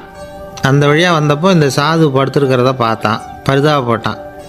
ஐயோ பாவம், இவர் இப்படி இந்த கல் மேலே உடம்பை வச்சுக்கிட்டு தூங்குறாரு, என்ன பாடுபடுவார், இவரை நாம் வந்து அரண்மனைக்கு அழைச்சிட்டு போய் சுகமாக நிம்மதியாக இருக்கிறதுக்கு வழி செஞ்சு கொடுப்போம், அது ரொம்ப நல்லாயிருக்கும் அப்படின்னு நினச்சான். அப்படி நினச்சிக்கிட்டே அரண்மனைக்கு வந்துட்டான். அதுக்கப்புறம் ஒரு பல்லக்கையும் 2 சேவகர்களையும் காட்டுக்கு அனுப்பி அந்த சாதுவை மெதுவாக இங்கே அழைச்சிட்டு வந்துடுங்க அப்படின்னு சொல்லி அனுப்பி வச்சான். இவங்க போய் அவர்கிட்ட விவரத்தை சொன்னாங்க. எனக்கு என்னத்துக்கு அரண்மனை வாசம் அப்படின்னார். இருந்தாலும் மன்னர் உத்தரவு, நீங்கள் அவசியம் வரணும் அப்படின்னாங்க இவங்க. சரின்னு சொல்லிவிட்டு வேறு வழி இல்லாமல் புறப்பட்டார். புறப்படும் பொழுது என்ன பண்ணார்னா, மறக்காமல் அந்த 3 கல் ஒரு தகடு அதையும் எடுத்து பல்லக்கில் வச்சுக்கிட்டார். என்னத்துக்கு இதையெல்லாம் எடுத்து வைக்கிறாரு அப்படின்னு சொல்லி அவங்க யோசனை பண்ணாங்க. இருந்தாலும் அதை பற்றி ஒன்றும் கேட்கல. பேசாமல் அவரை அழைச்சிட்டு போய் அரண்மனையில் விட்டுட்டாங்க. அரசன் ஓடி வந்தான், வரவேற்றான், அறுசுவை உணவு படைத்தான். அவர் படுக்கிறதுக்கு தங்க கட்டில், பட்டு மெத்தை, இப்படி எல்லாம் ஏற்பாடு பண்ணி வச்சான். இங்கே படுத்து ஓய்வு எடுத்துக்குங்க அப்படின்னு சொல்லிவிட்டு அவன் பாட்டு போயிட்டான். மறுநாள் காலையில் வந்து பார்க்குறான், சாது படுத்துருக்கிறார். எப்படி தெரியுமா, அந்த பட்டு மெத்தை மேலே 3 கல்லையும் வச்சு வழக்கம் போலவே அது மேலே படுத்துருக்கிறார். அதுக்கு மேலே தகடு. அரசன் பார்த்துட்டு அதிர்ச்சி ஆகிட்டான். என்ன சுவாமி இப்படி அப்படின்னா, சாது சொன்னார், எனக்கு வந்து தேவையும் இல்லை குறையும் இல்லை, எல்லா இடத்துலையும் எனக்கு ஒரே மகிழ்ச்சி தான் அப்படின்னார். மகிழ்ச்சிங்கிறது தங்க கட்டிலேயோ பட்டு மெத்தையிலேயோ இல்லை, அது வந்து மனசில் இருக்கிற ஒரு விஷயம். உண்மையான மகிழ்ச்சிக்கு வழி வந்து மனப்பக்குவம் அப்படிங்கிறது அந்த அரசனுக்கு புரிஞ்சுதான். இந்த காலத்தில் ஒரு சாமியார் அவரை தேடி ஒரு சீடன் வந்தான். என்னாச்சு தெரியுமா? சுவாமி, எனக்கு நிம்மதி வேணும், அதுக்கு என்ன வழின்னு கேட்டான். சாமியார் நிமிர்ந்து பார்த்தார். அப்புறம் சொன்னார், நீ ஏகப்பட்ட பேர்கிட்ட கடன் வாங்கியிருக்கிற, அதையெல்லாம் திருப்பி கொடுத்தா தான் உனக்கு நிம்மதி கிடைக்கும்னார். இவனுக்கு ஆச்சரியம். அது எப்படி சாமி, அவ்வளவு கரெக்டாக நான் கடன் வாங்கினதை கண்டுபிடிச்சிங்க அப்படின்னா. உனக்கு கடன் கொடுத்து சாமியாராக போனதே நான் தான்ப்பா, அதனால தான் இந்த கதிக்கு வந்தேன். என்கிட்டயே வந்து நிம்மதிக்கு வழி கேட்குறிய, அதுதான்டா வேதனை அப்படின்னாராம் அவர். ஒரு குரு, இளம் சீடர்கள் எதிரில் உட்காந்துருக்கிறாங்க. குரு பாடம் நடத்திக்கிட்டு இருக்கிறார். சீடர்களுக்கு ஒரு ஆசை, அதாவது ஒரு முக்கியமான மந்திரத்தை நம்ம குருநாதர்கிட்ட இருந்து கற்றுக்கணும் அப்படிங்கிறது அவங்க ஆசை. அது என்ன மந்திரம்னா, இறந்தவரை உயிர்ப்பிக்கக்கூடிய புனித மந்திரம், அதாவது செத்தவங்களுக்கு மீண்டும் உயிர் உண்டாக்குகிற மந்திரம். குருவே, தயவு பண்ணி அந்த மந்திரத்தை எங்களுக்கு உபதேசிக்கணும் அப்படின்னு கேட்டாங்க. அது ரொம்ப ஆபத்தானது, அது என்னத்துக்கு உங்களுக்கு வேண்டாமேன்னாராம் குரு. எங்களுடைய நம்பிக்கை வந்து உறுதிப்படுறதுக்காகத்தான் கேட்குறோம், வேற ஒன்றும் இல்லை அப்படின்னாங்களாம் சீடர்கள். பக்குவப்படாத அறிவுங்கிறது ரொம்ப ஆபத்தானது அப்படின்னாராம் குரு. இது சீடர்களுக்கு புரியல. அது எப்படிங்க பக்குவப்படாத அறிவு ஆபத்தானதுன்னு சொல்கிறீங்க, அப்படின்னா என்ன அப்படின்னு கேட்டிருக்காங்க சீடர்கள். குரு அதுக்கு விளக்கம் கொடுத்தாராம். அந்த மந்திரத்தை எப்போ பயன்படுத்தணுங்கிறது முக்கியம். அதை அறியக்கூடிய ஞானம் ஏற்படுகிற வரைக்கும் அதை தெரிஞ்சுக்காமல் இருக்கிறது தான் நல்லது, இல்லைன்னா ஆபத்துன்னாராம். ஆனால் அந்த சீடர்கள் அதை கேட்குற மாதிரி இல்லை, ரொம்ப பிடிவாதம் பண்ண ஆரம்பிச்சிட்டாங்க. சரி வாங்க சொல்கிறேன்னார் குரு. எல்லோரும் வந்தாங்க. அந்த புனித மந்திரத்தை அவங்களுக்கு ரகசியமாக உபதேசம் பண்ணார். உபதேசம் பண்ணிவிட்டு அவங்களுக்கு எச்சரிக்கையும் கொடுத்தார். இந்த மந்திரத்தை நல்லா ஆராய்ச்சி பார்த்ததுக்கு அப்புறம் தான் உச்சரிக்கணும், அவசரப்பட்டு எதுவும் செஞ்சிடக்கூடாது அப்படின்னு ஒரு தடவைக்கு பல தடவை எச்சரிக்கை கொடுத்தார். சரின்னு சொல்லிவிட்டு அவங்கெல்லாம் மந்திரத்தை கற்றுக்கிட்டு எழுந்திரிச்சு போயிட்டாங்க. ஒரு நாள் அந்த சீடர்கள் எல்லாம் மணற்பாங்கான இடத்துல அப்படியே நடந்து போயிட்டுருக்கிறாங்க. ஒரு பாலைவன பகுதி மாதிரி ஒரு இடம். அங்கே ஒரு இடத்துல எலும்புகள் குவியலாக கிடந்தது. உடனே இந்த சீடர்கள் முன்ன பின்ன யோசிக்காமல், தியானமும் பண்ணாமல், அந்த மந்திரத்தோட பயனை வந்து சோதித்து பார்க்கணும் அப்படின்னு நினச்சிக்கிட்டு அந்த மந்திரத்தை உச்சரிக்க ஆரம்பிச்சிட்டாங்க. அவ்வளோதான். உடனே என்னாச்சு தெரியுமா? அந்த எலும்புகள் எல்லாம் ஓநாய்களாக மாறி அவங்கள துரத்த ஆரம்பிச்சிட்டுது. சீடர்கள் எல்லாம் தலைதெறிக்க ஓட ஆரம்பிச்சிட்டாங்க. ஓநாய்களும் விடலை, அவங்கள துரத்தி பிடிச்சி கடித்து கொதற ஆரம்பிச்சிட்டுது. அப்போ தான் அந்த சீடர்களுக்கு குரு சொன்ன அறிவுரையோட அர்த்தம் புரிஞ்சுது. பக்குவப்படாத அறிவு ஆபத்தானது அப்படிங்கிறது. அதனால் இதிலேருந்து நாம் தெரிஞ்சுக்க வேண்டியது என்னென்னா, நாம் நம்ம அறிவை வளர்த்துக்கிட்டால் மட்டும் போதாது, அந்த அறிவை எப்போ எப்படி பயன்படுத்தணும் அப்படிங்கிற பக்குவமும் நமக்கு வரணும். அப்போ தான் வாழ்க்கை நல்லபடியாக அமையும், இல்லைன்னா இடைஞ்சல் தான். இந்த காலத்தில் சில சின்ன பிள்ளைங்களுக்கே அறிவு ரொம்ப பக்குவப்பட்டிருக்குங்கிறத உணர முடியுது. ஒரு சின்ன பையன் பள்ளிக்கூடத்தில் மார்க் லிஸ்ட் கொடுத்தாங்க, வாங்கிக்கிட்டு அவசரமாக வீட்டுக்கு ஓடினான். எதிரில் வந்த ஒருத்தர் கேட்டார், என்ன அவசரம், ஏன் இப்படி வேகமாக ஓடுறேன்னார். எங்கள் அம்மா கிட்ட அடி வாங்கணும், அதுக்காக தான் ஓடுறேன்னா. அடி வாங்கிறதுக்காக இவ்வளவு அவசரம்னார் அவர். அப்படி இல்லைங்க, நான் போகிறதுக்குள்ளே எங்கள் அப்பா வீட்டுக்கு வந்துட்டாருன்னா அவர்கிட்ட அடி வாங்க வேண்டியிருக்கும், அதை அவாய்ட் பண்ணுறதுக்காக இப்படி ஓடுறேன் அப்படின்னு நானா அந்த பையன். ரொம்ப நாளைக்கு முன்னாடி ஒரு நாள் கோவலன் நாடகம் நடந்தது. எங்கள் மதுரையில் நடந்தது. அதில் ஒரு முக்கியமான கட்டம், கண்ணகி கிட்ட சிலம்பை வாங்கிக்கிட்டு அதை விற்கிறதுக்காக மதுரை நகருக்கு புறப்படுறான் கோவலன். அந்த சமயத்தில் கண்ணகி பாடுற மாதிரி ஒரு நாடக பாடல், நாடக ஆசிரியர் எழுதினது. அது என்ன பாட்டுன்னா, மா பாவியோர் கூடி வாழும் மதுரைக்கு மன்னா போகாதீர் என்று அப்படின்னு ஆரம்பிக்கும் அந்த பாட்டு. இதுதான் அந்த பாட்டு. இதை கண்ணகி மேடையில் பாடின உடனே கூட்டத்தில் சலசலப்பு.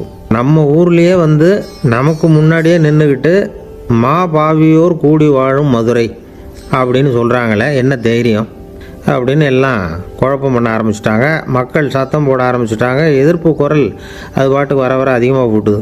கொண்டுக்கிட்டு வா அந்த நாடக ஆசிரியரை, எழுதுனது யார் அப்படின்னு ஒரே சத்தம், கூச்சல். வேறு வழி இல்லை.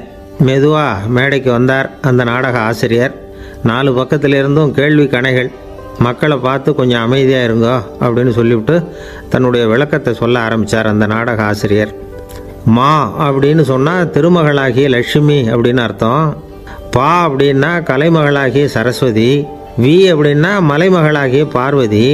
மாபாவியோர் அப்படின்னா திருமகளும், கலைமகளும், மலைமகளும், இவங்க மூவரும் அப்படின்னு அர்த்தம். இந்த 3 பேரும் வாழ்கின்ற மதுரை புனிதம் நிறைந்தது, சகல செல்வங்களும் நிறைஞ்சது. அப்படிப்பட்ட ஊரில் நான் அணிந்து கொள்ளும் இந்த சாதாரண சிலம்பை யார் வாங்கிக்குவாங்க அப்படிங்கிற எண்ணத்தோடு தான் கண்ணகி அப்படி சொல்கிறா. அதை நினச்சி தான் நான் எழுதினேன். ஆகவே மதுரையை ரொம்ப சிரமப்படுத்தணும், ரொம்ப மோசமாக எழுதணும் அப்படிங்கிற எண்ணம்லாம் எனக்கு கிடையாது. பெருமைப்படுத்தணும்னு நினச்சி தான் அப்படி எழுதினேன் அப்படின்னு விளக்கம் கொடுத்தாராம். இந்த விளக்கத்தை கேட்டதும் எல்லாரும் ரொம்ப சமாதானம் ஆயிட்டாங்களாம். இப்படி விளக்கம் கொடுத்த அந்த நாடக ஆசிரியர் யார் தெரியுமா? அவர் தான் தமிழ் நாடக உலகின் முதல் ஆசான் சங்கரதாஸ் சுவாமிகள். அவருக்கு நகைச்சுவை உணர்வும் அதிகம். 1920ஆம் ஆண்டு திருநெல்வேலியில் அவர் தங்கியிருக்கிறார் நாடகம் நடத்துறதுக்காக. அவர் தங்கியிருந்த வீட்டில் கொசு, மூட்டைப்பூச்சி அதிகமாக இருந்திருக்கு. அவரால் தூங்கவே முடியல. அவர் அனுபவித்த தொல்லைகள் ஒரு பாட்டாக உருவாச்சு. வேடிக்கையாக ஒரு பாட்டு எழுதினாராம். மூட்டையும் கொசுவும் ஒரு வீட்டிலே மீட்டிங் போட்டால் முன்னே நிற்க யாரால் முடியும்? கொசு மோகன ராகம் போல சத்தம் போட்டு முன்னே நின்று செய்திடும் யுத்தம். இதை மறுநாள் நாடகத்தில் கோமாளி வேஷம் போட்ட ஒரு சிறுவனை விட்டு பாட வச்சுருக்கார். எல்லாரும் சிரித்து ரசித்தாங்களாம். சங்கரதாஸ் சுவாமிகள் கல்யாணமே பண்ணிக்கல, துறவி மாதிரியே வாழ்ந்திருக்கார். தமிழ் நாடக கலைக்கு தன்னையே அர்ப்பணம் பண்ணிக்கிட்டவர் அவர். 1922 நவம்பர் மாதத்தில் ஒரு நாள் புதுச்சேரியில் அவர் வாழ்க்கை முடிஞ்சுது. அப்போ அவருக்கு வயசு 55. சங்கரதாஸ் சுவாமிகள் நாடக ஆசிரியர் மட்டும் இல்லை, மேடை நாடக இயக்குனர், தயாரிப்பாளர், அவரே ஒரு சிறந்த நடிகர். ஒரு தடவை சாவித்திரி நாடகத்தில் இவர் யமதர்மனா வேஷம் போட்டு நடிச்சிருக்கிறார். நாடகம் பார்த்துக்கிட்டு இருந்த கருவுற்ற ஒரு பெண்மணிக்கு பயத்தினால அங்கேயே குழந்தை பிறந்துட்டு தான். அந்த நிகழ்ச்சிக்கு அப்புறம் இவர் இந்த வேஷம் போடுறப்போலாம் ஜனங்களுக்கு முன்கூட்டியே எச்சரிக்கை கொடுக்க ஆரம்பிச்சிருவாராம். அதாவது அப்படி யாராவது பயப்படுறவங்க இருந்தால் கொஞ்சம் கண்ணை மூடிங்க அல்லது எழுந்திரிச்சு போடுங்கன்னு. நடிப்புன்னா அப்படிலாம் இருக்கணும். இந்த காலத்தில் நடிகர் ஒருத்தர் சொன்னார், சார் நான் இந்த நாடகத்தில் நடிக்கிறப்போ முகத்தில் நவரசங்களையும் காட்டி நடித்தேன், உணர்ச்சிகளை எல்லாம் நல்லா காட்டி நடித்தேன். அப்படி இருந்தும் ஜனங்கள் கல் எடுத்து மேடையில் வீசிவிட்டாங்க சார் அப்படின்னார். நாடகத்தில் உங்களுக்கு என்ன வேஷம் அப்படின்னு கேட்டாங்க. அது செத்து கிடக்கிற பணமாக நடித்தேன் சார் அப்படின்னார். என்னுடைய நண்பர் ஒருத்தர், அவருக்கு ஜாதகத்தில் நம்பிக்கை உண்டு. அவரே ஜோசியமெல்லாம் பார்ப்பார். என்ன சார் இந்த காலத்தில் இதையெல்லாம் நம்பிக்கிட்டு இருக்கீங்களேன்னு கேட்டால், உங்களுக்கு ஒன்றும் தெரியாது சார், இந்த உலகத்தில் ஒவ்வொருத்தரும் அவங்கவுங்க செய்கிற நல்லது கெட்டதுக்கு தகுந்த பலனை அனுபவிச்சே தேரணும்பார். அது மட்டும் இல்லை, ஒருத்தன் செத்துட்டா கூட அவன் செஞ்ச பாவ புண்ணியங்கள் கூடவே போயிட்டுருக்கோம்பார். அது எப்படி கூட போவோம் அப்படின்னு குதர்க்கமாக கேட்டால் அதுக்கு அவர் ஒரு கதை சொன்னார். அது ரொம்ப சுவாரஸ்யமாக இருந்தது. ஒரு ஊரில் ஒருத்தர் இருந்தாராம். அவர் ஜோசியம் பார்க்குறதுல ரொம்ப கெட்டிக்காரரு. ஒருத்தருடைய தலைமுடியை மட்டும் அவர்கிட்ட காட்டினா போதும், அதை மட்டும் பார்த்துட்டு அவருடைய ஜாதகத்தையே சொல்லிவிடுவாராம். அப்பேற்பட்ட திறமை. அந்த ஆள் ஒரு சமயம் கன்னியாகுமரி கடற்கரைக்கு போயிருந்துருக்கிறார். அங்கே கரை ஓரமாக ஒரு மண்டை ஓடு கிடந்திருக்கு. அதை எடுத்து பார்த்துருக்கிறார். அந்த மண்டை ஓட்டை வச்சுக்கிட்டே அதோட ஜாதகத்தை அலசியிருக்கிறார். இந்த மண்டை ஓட்டுக்கு உரிய ஆசாமி வாழ்க்கையில் ரொம்ப கஷ்டப்பட்டுருக்கிறான், நிறைய கஷ்டத்தை அனுபவிச்சிருக்கிறான், அது தாங்க முடியாமல் தான் கடலில் தற்கொலை பண்ணிகிட்ருக்கான் அப்படிங்கிறத அவர் கணிச்சுட்டார்.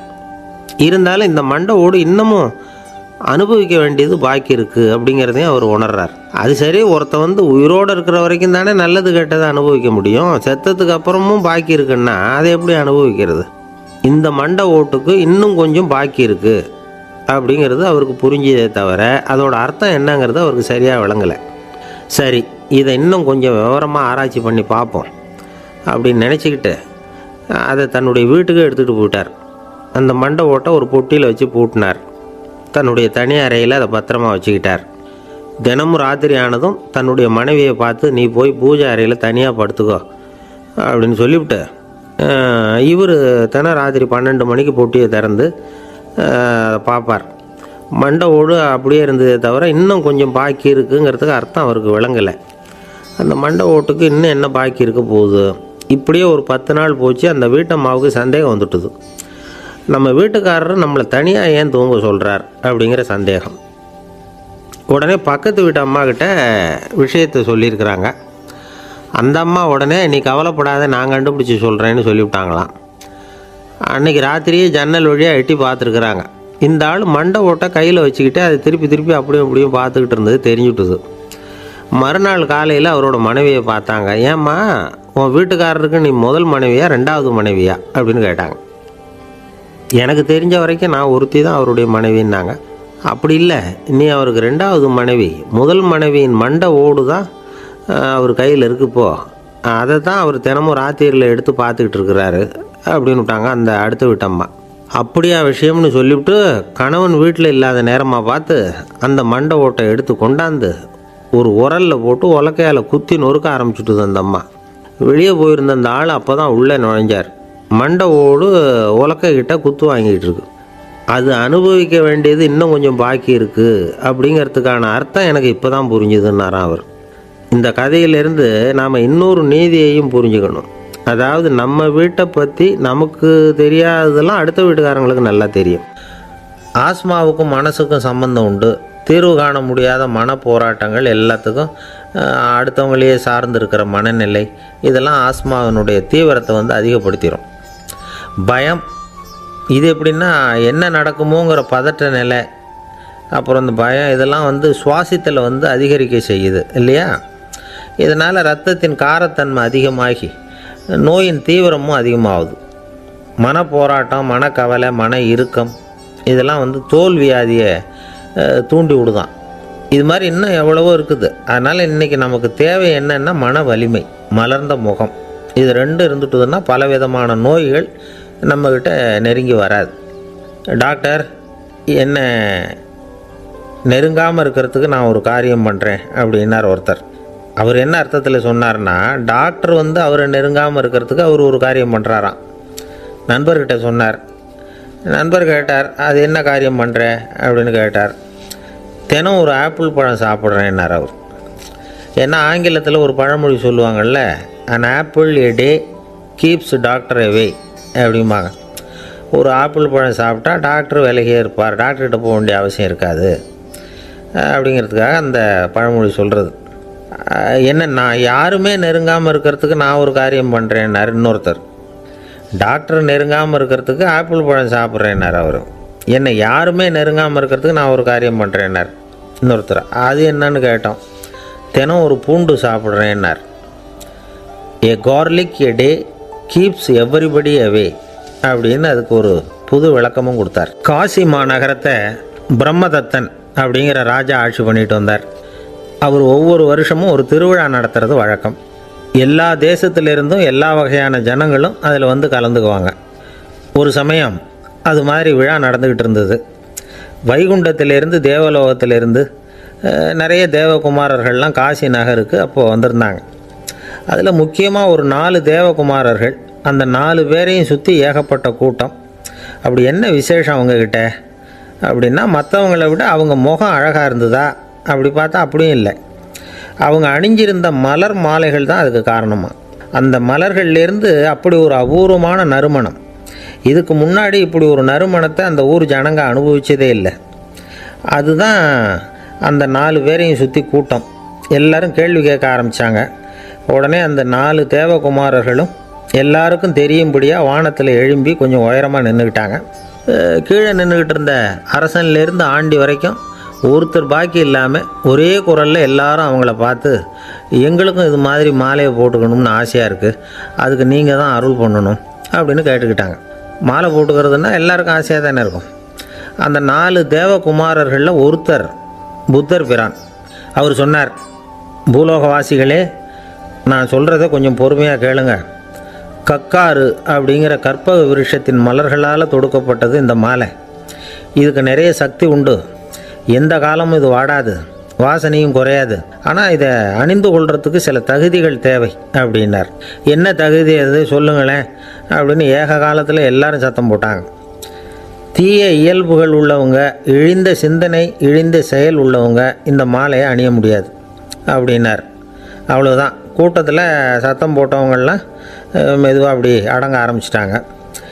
இன்னொரு தேவகுமாரன் சொன்னார், அடுத்தவங்க பொருளை அபகரிக்காதவன், அடுத்தவங்களுக்கு கெடுதல் பண்ணக்கூடிய பொய் பேசாதவன், பேராசையினால் கெட்ட வழியில் பொருள் ஈட்ட நினைக்காதவன் இந்த மாலையை போட்டுக்கலாம் அப்படின்னார். கூட்டத்திலேருந்து யாரும் முன்னுக்கு வரல. ஒரே ஒரு ராஜகுரு மட்டும் கொஞ்சம் முன்னாடி வந்தார். பெரியவர், படித்தவர் அவர். எனக்கு தகுதி இருக்குது அந்த மாலையை போட்டுக்கிறதுக்கு அப்படின்னார். வேறு ஒன்றும் இல்லை, பொய் சொல்லியாவது அந்த மாலையை வாங்கிக்குவோமே அப்படின்னு முடிவு பண்ணிட்டார் அவர். அவ்வளோதான், மாலையை வாங்கிட்டார். அடுத்த தேவகுமாரன் பேசினார். யாருக்கு திடமான அறிவும் மனமும் இருக்குதோ, யாருக்கு நல்ல காரியங்களில் அசையாத ஈடுபாடு இருக்குதோ, நல்ல அரிய பொருள்களை தனியாக தான் மட்டும் அனுபவிக்க விரும்பாதவர் யாரோ அவர் முன்னாடி வந்து இந்த மாலையை வாங்கிக்கலாம் அப்படின்னார். அந்த தகுதியும் எனக்கு இருக்குன்னார் ராஜகுரு. மாலையை வாங்கி போட்டுக்கிட்டார். இன்னொரு ராஜகுமாரன் பேச ஆரம்பித்தார். அறநெறியில் செல்வம் சேர்க்கணும், ஆடம்பர பொருள்களுக்கு அடிமையாகக்கூடாது, வெற்றி அடைஞ்சாலும் கர்வம் வரக்கூடாது, அப்படிப்பட்டவங்க இந்த மாலையை போட்டுக்கலாம்னார். துணிஞ்சு பொய் சொல்லி அதையும் வாங்கி கழுத்தில் போட்டுக்கிட்டார் இந்த ராஜகுரு. இன்னொரு ராஜகுமாரன் சொன்னார். சான்றோர்களை நிந்திக்காதவங்க, புறம் பேசாதவங்க இந்த மாலையை போட்டுக்கலாம்னார். அதையும் வாங்கி போட்டுக்கிட்டார். திருவிழா முடிஞ்சுது, எல்லோரும் திரும்பி போயிட்டாங்க. மறுநாள் ராஜகுரு 4 மாலைகளையும் போட்டுக்கிட்டு ராஜசபைக்கு வரார். வந்தவர் ரொம்ப அவஸ்தையோடு வர்றார். மாலையெல்லாம் வாடி போயிட்டுது, வாசனை எதுவும் கிடையாது. அது மட்டும் இல்லை, அவருக்கு கடுமையான தலைவலி வேறு வந்துட்டுது. துடிச்சு போயிட்டார். மாலையை கழட்டவும் முடியல. ஜனங்கள்லாம் அவரை பார்த்து சிரிக்க ஆரம்பிச்சிட்டாங்க.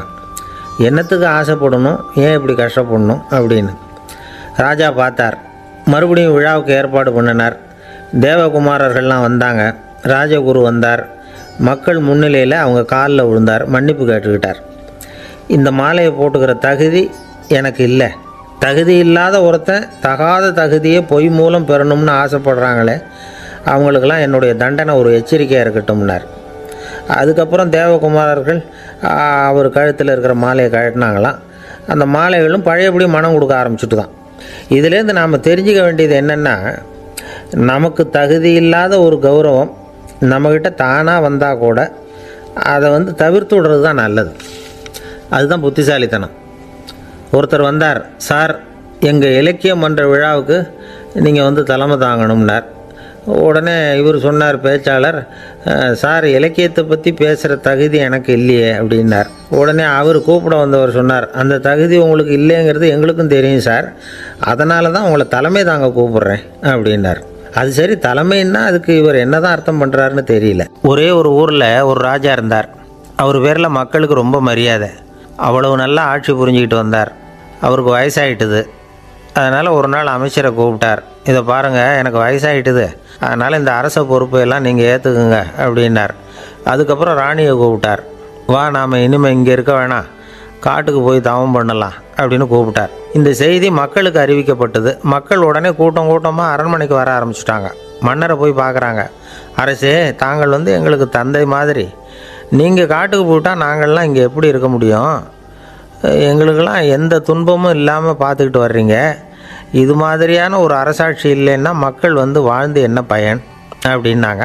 இருந்தாலும் என்ன பண்ணுறது, வயசாயிட்ட காரணத்தினால இந்த முடிவுக்கு வர வேண்டியிருக்குது அப்படின்னாரா ராஜா.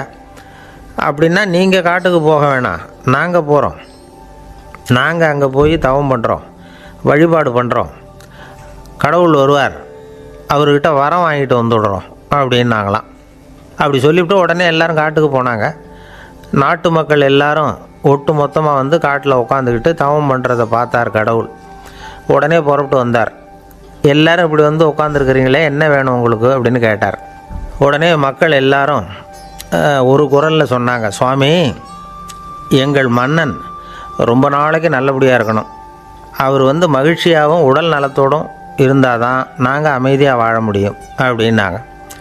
சரி, அதுக்கு என்ன செய்யணும் அப்படின்னார் ஆண்டவன். எங்கள் மன்னருக்கு இன்னும் ஒரு 100 வருஷம் ஆயுளை கொடுங்க அப்படின்னாங்க. அவ்வளவு தானே, சரி அப்படியே ஆகட்டும் அப்படின்னு சொல்லிவிட்டு ஆண்டவன் போயிட்டார். மக்கள் மகிழ்ச்சியோடு திரும்பி வந்தாங்க. மன்னா, கடவுள் வரம் கொடுத்துட்டார், நீங்கள் 100 வருஷம் வாழ போகிறீங்க அப்படின்னாங்க. இதை கேட்டதும் ராணி ராஜாவை வணங்கி, நான் தவம் செய்ய போகிறேன் அப்படின்னு புறப்பட்டாங்க. உடனே மக்கள் என்ன நினச்சாங்க தெரியுமா? ஐயோ, நாம் ராஜாவுக்கு மட்டும்தானே நீண்ட ஆயுள் வேணும்னு வரம் வாங்கினோம், ராணிக்கு வாங்கலையே, அதுதான் கோபத்தில் புறப்பட்டாங்க போல இருக்குது அப்படின்னு நினச்சி வருத்தப்பட்டாங்க. ஆனால் ராணி நினச்சது அது இல்லை. ராணி போய் தவம் பண்ணாங்க, கடவுள் காட்சி கொடுத்தார். இவங்க கேட்குறாங்க, சுவாமி, ராஜாவுக்கு மட்டும் 100 வருஷம் ஆயுள்னு வரம் கொடுத்துட்டீங்க, அப்படின்னா குடிமக்களும் 100 வருஷம் இருக்கணும். இப்படிப்பட்ட குடிமக்கள் இல்லைன்னா அப்படிப்பட்ட அரசன் இருந்து என்ன பிரயோஜனம்? அப்படின்னாங்களாம். ஆண்டவன் பார்த்தார், சரி அவங்களும் 100 வருஷம் வாழ்வாங்க, அது மட்டும் இல்லை நீயும் 100 ஆண்டு காலம் வாழ வரமளிக்கிறேன் அப்படின்னு சொல்லிவிட்டு மறைஞ்சிட்டார். இதில் ஆண்டவன் வர்றதும் மறையிறதும் முக்கியம் இல்லை. இதில் கவனிக்க வேண்டியது ஆள்கிறவனின் விசால மனம், குடிமக்களின் விசால மனம், ஆள்கிறவன் மனைவியினுடைய விசால மனம். இப்படி ஒரு நாடு இருந்துட்டுதுன்னா எப்படி இருக்கும் வாழ்க்கையை நினச்சி பாருங்கள். அதனால தான் பெரியவங்கள்லாம் சொல்கிறாங்க, இதய வாசல் திறந்தே இருக்கணும், இதயத்தின் கதவுகளை மூடாதீங்க அப்படின்னு சொல்லுவாங்க.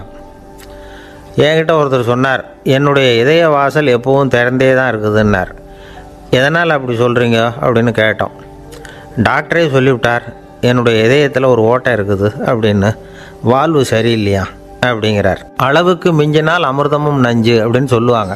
அது உண்மைதான். ஒருத்தருக்கு அளவுக்கு மீறிய புகழ் வந்துட்டுதுன்னு வச்சுங்க, அது கூட ஆபத்தாக போயிடுறது உண்டு. பழங்காலத்துல எல்லாம் கிரேக்க தேசத்தில் ஒரு பழக்கம் உண்டாம். அதாவது யாராவது ஒருத்தரை நாடு கடத்தணும்னா அதுக்கு ஒரு வழி உண்டு. அதாவது ஒருத்தரை நாடு கடத்தணும்னு மக்கள் விரும்புகிறாங்கன்னு வச்சுங்களேன், அவர் பேரை ஒரு மண்பாண்ட ஓட்டுச்சில்லில் எழுதி அதை ஒரு குறிப்பிட்ட பொது இடத்துல போட்டுற வேண்டியது, அவ்வளவுதான். இது மாதிரி பல பேர் போட்டுக்கிட்டே இருப்பாங்க, எல்லாம் அப்படியே குவிஞ்சு போயிடும். அந்த ஓட்டாஞ்சில்லு குவியலில் யாருடைய பேர் அதிகமாக இருக்குதோ அந்த நபரை ஒரு 10 ஆண்டுகள் நாடு கடத்தி விடுவாங்க. இது அந்த ஊர் வழக்கமாக. ஒரு நாள் அந்த குவியலுக்கு பக்கத்தில் ஒரு ஆள் நின்றுக்கிட்டு இருக்கிறான். அவன் கையில் ஒரு ஓட்டாஞ்சில்லு வச்சுருக்கிறான். அதில் யாரோட பேரையோ எழுதணும், எழுதி அந்த இடத்துல போடணுங்கிறது அவன் ஆசை. ஆனால் அவன் படிக்காதவன், அதனால் எழுத தெரியல. யாராவது அந்த வழியாக வர்றாங்களான்னு பார்த்துக்கிட்டே நின்றுக்கிட்டு இருந்தான். ஒரு பெரியவர் வந்துக்கிட்டு இருந்தார். அவர்கிட்ட ஓடினான். கையில் இருந்த மண்பாண்ட சில்லை கொடுத்தான். ஐயா, இதில் ஒரு பேர் எழுதி கொடுங்களேன்னா. அந்த பெரியவர் அதை வாங்கி கையில் வச்சுக்கிட்டு, என்ன பேர் எழுதணும் சொல்லு அப்படின்னா. இவன் சொன்னான், அரிஸ்டைடிஸ் அப்படின்னு எழுதுங்க அப்படின்னா. இதை கேட்டதும் அந்த பெரியவருக்கு அதிர்ச்சி. ஏன்னா அவர் தான் அரிஸ்டைடிஸ், தத்துவ மேதை அரிஸ்டைடிஸ் அவர். இருந்தாலும் நான் தான் அதுங்கிறத காட்டிக்காமல் அந்த ஆளுக்கிட்ட கேட்டார், அது சரிப்பா, அரிஸ்டைடிஸுங்கிற பேரை எழுத சொல்கிற, அவர் உனக்கு என்ன கெடுதல் பண்ணார், அவர் பேரை இதில் எழுத சொல்கிறியே அப்படின்னு கேட்டிருக்கார். அதுக்கு இவன் சொன்னானா, அவர் எனக்கு எந்த கெடுதலும் பண்ணலை, அவரை நான் பார்த்தது கூட இல்லை அப்படின்ட்டுருக்கான். அப்புறம் எதுக்காக அவரை நாடு கடத்தணும்னு நீ ஆசைப்படுற அப்படின்னு கேட்டிருக்கார். இப்போ அந்த ஆள் சொல்கிறான், அரிஸ்டைடஸை பற்றி எல்லாரும் பேசுகிறாங்க, அவர் ரொம்ப நல்லவர், அவர் ஒரு பெரிய அறிவாளிங்கிறாங்க, அவர் ஒரு பெரிய வள்ளல், பேரறிஞர், இப்படி எல்லாரும் சொல்கிறத கேட்டு கேட்டு எனக்கு ரொம்ப அலுத்து போயிட்டுது, அதனால தான் வெறுப்பாயிட்டேன் அப்படின்னு நானும். இதிலேருந்து என்ன தெரியுது, நாம் நல்லவனாக இருக்கிறதுல ஒன்றும் இடைஞ்சல் இல்லை. ஆனால் நம்மளை நல்லவன் எல்லாரும் சொல்ல ஆரம்பிச்சிட்டாங்கன்னு வச்சுக்கோங்க, அப்போ இடைஞ்சல் ஆரம்பம்னு அர்த்தம். எதுவுமே அளவுக்கு மிஞ்சி போகாமல் பார்த்துக்க வேண்டியது ரொம்ப அவசியம். அளவுக்கு அதிகமாக ஆசைப்படாதவங்களில் ஆப்ரஹாம் லிங்கனும் ஒருத்தரான். அவர் ஒரு தடவை தன்னுடைய நண்பர்கள்கிட்ட பேசிக்கிட்டு இருந்தாராம். ஒருத்தர் கேட்டிருக்கார், ஒரு மனுஷனுக்கு கால்கள் எவ்வளோ உயரம் இருக்கணும் அப்படின்னு கேட்டாராம். இதுக்கு ஆப்ரஹாம் லிங்கன் சொன்னாராம், அது என்ன, இடுப்புலேருந்து தரையை தொடுற அளவுக்கு உயரம் இருந்தால் போதும் அப்படின்னாராம். ஒரு ஜென் துறவி, அவருக்கு ரொம்ப வயசாகிட்டுது, கடைசி காலம். நண்பர்களெல்லாம் கூப்பிட்டார். நண்பர்களே, நான் வித்தியாசமான முறையில் சாகணும்னு ஆசைப்படுறேன், அதுக்கு ஏதாவது யோசனை சொல்லுங்களேன் அப்படின்னு கேட்டாராம். நண்பர்கள் சிரித்தாங்க. என்ன பேச்சு பேசுகிறீங்க, சாவறதுங்கிறது என்ன விளையாட்டு கத்தனமான காரியமா அப்படின்னு கேட்டிருக்காங்க. அந்த துறவி கொஞ்ச நேரம் யோசனை பண்ணார். அப்புறம் கேட்டாராம், இது வரைக்கும் யாராவது நடந்துக்கிட்டே இறந்துருக்குறாங்களா அப்படின்னாராம். எல்லாரும் இல்லைன்னாங்களாம். ஒருத்தர் மட்டும் சொல்லியிருக்கார், அப்படியும் ஒருத்தர் இறந்துருக்கிறதாக ஒரு கதையில் படிச்சிருக்கிறேன், ஒரு ஞானியால் தான் அப்படியெல்லாம் செய்ய முடியும் அப்படின்னு அவர் சொன்னாராம். சரி, அப்படின்னா அந்த முறை நமக்கு வேணாம், நின்றுக்கிட்டே யாராவது உயிரை விட்டுருக்காங்களா அப்படின்னு விசாரித்தாராம். அப்படியும் ஒருத்தர் இறந்துருக்கிறார் அப்படின்னாங்களாம். மறுபடியும் அந்த துறவி யோசனை பண்ணியிருக்கிறார், ஏதாவது வித்தியாசமான முறையில் நாம் போகணும் அப்படிங்கிறது அவருடைய விருப்பம். மனிதன் எப்படி வாழ்கிறானோ அப்படி இறப்பது தான் நல்லது. சரி, யாராவது தலைகீழாக யோகம் செய்யும் நிலையில் இறந்துருக்கிறாங்களா அப்படின்னு விசாரித்தாராம். நண்பர்கள் சிரித்தாங்க. தலைகீழாக நின்னபடி இறந்ததாக நாங்கள் கேள்விப்பட்டதே இல்லை, அது முடியாத காரியம் அப்படின்ட்டுருக்காங்க. இப்போ அந்த துறவிக்கு திடீர்னு உற்சாகம் வந்துட்டுது. உடனே எழுந்திரிச்சார், தலைகீழாக நின்னார், அப்படியே உயிரை விட்டுட்டார். அவ்வளோதான். அந்த மடாலயத்தில் ஒரே குழப்பம். எப்படி அவரை கீழே இறக்கி படுக்க வைக்கிறது அப்படின்னு புரியல. இப்படி உயிர் விடுறதை பற்றி அவங்க இது வரைக்கும் கேள்விப்பட்டதும் இல்லை. உண்மையிலேயே இவர் இறந்து தான் போனாராங்கிறதும் தெரியல. சோதித்து பார்த்தாங்க. இதய துடிப்பு, நாடி துடிப்பு எல்லாம் நின்று போயிருந்தது. இவர் எப்பவும் இப்படி தான், என்ன பண்ணுறது இப்போது அப்படின்னு சொல்லி எல்லோரும் குழம்பிக்கிட்டு இருக்கிற சமயத்தில் ஒரு பெரிய ஒரு யோசனை சொன்னார்.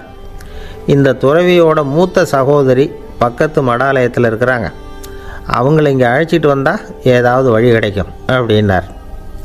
அந்த அம்மாவுக்கு 90 வயசு. அழைச்சிட்டு வந்தாங்க. ஒரு குச்சியை ஊன்றிக்கிட்டு அப்படியே மெதுவாக நடந்து வந்தாங்க. தம்பி தலைகீழாக நின்று உயிர் விட்டு இறக்கிறத பார்த்தாங்க. தம்பின்னு கூப்பிட்டு பார்த்தாங்க, ஒன்றும் காணோம்.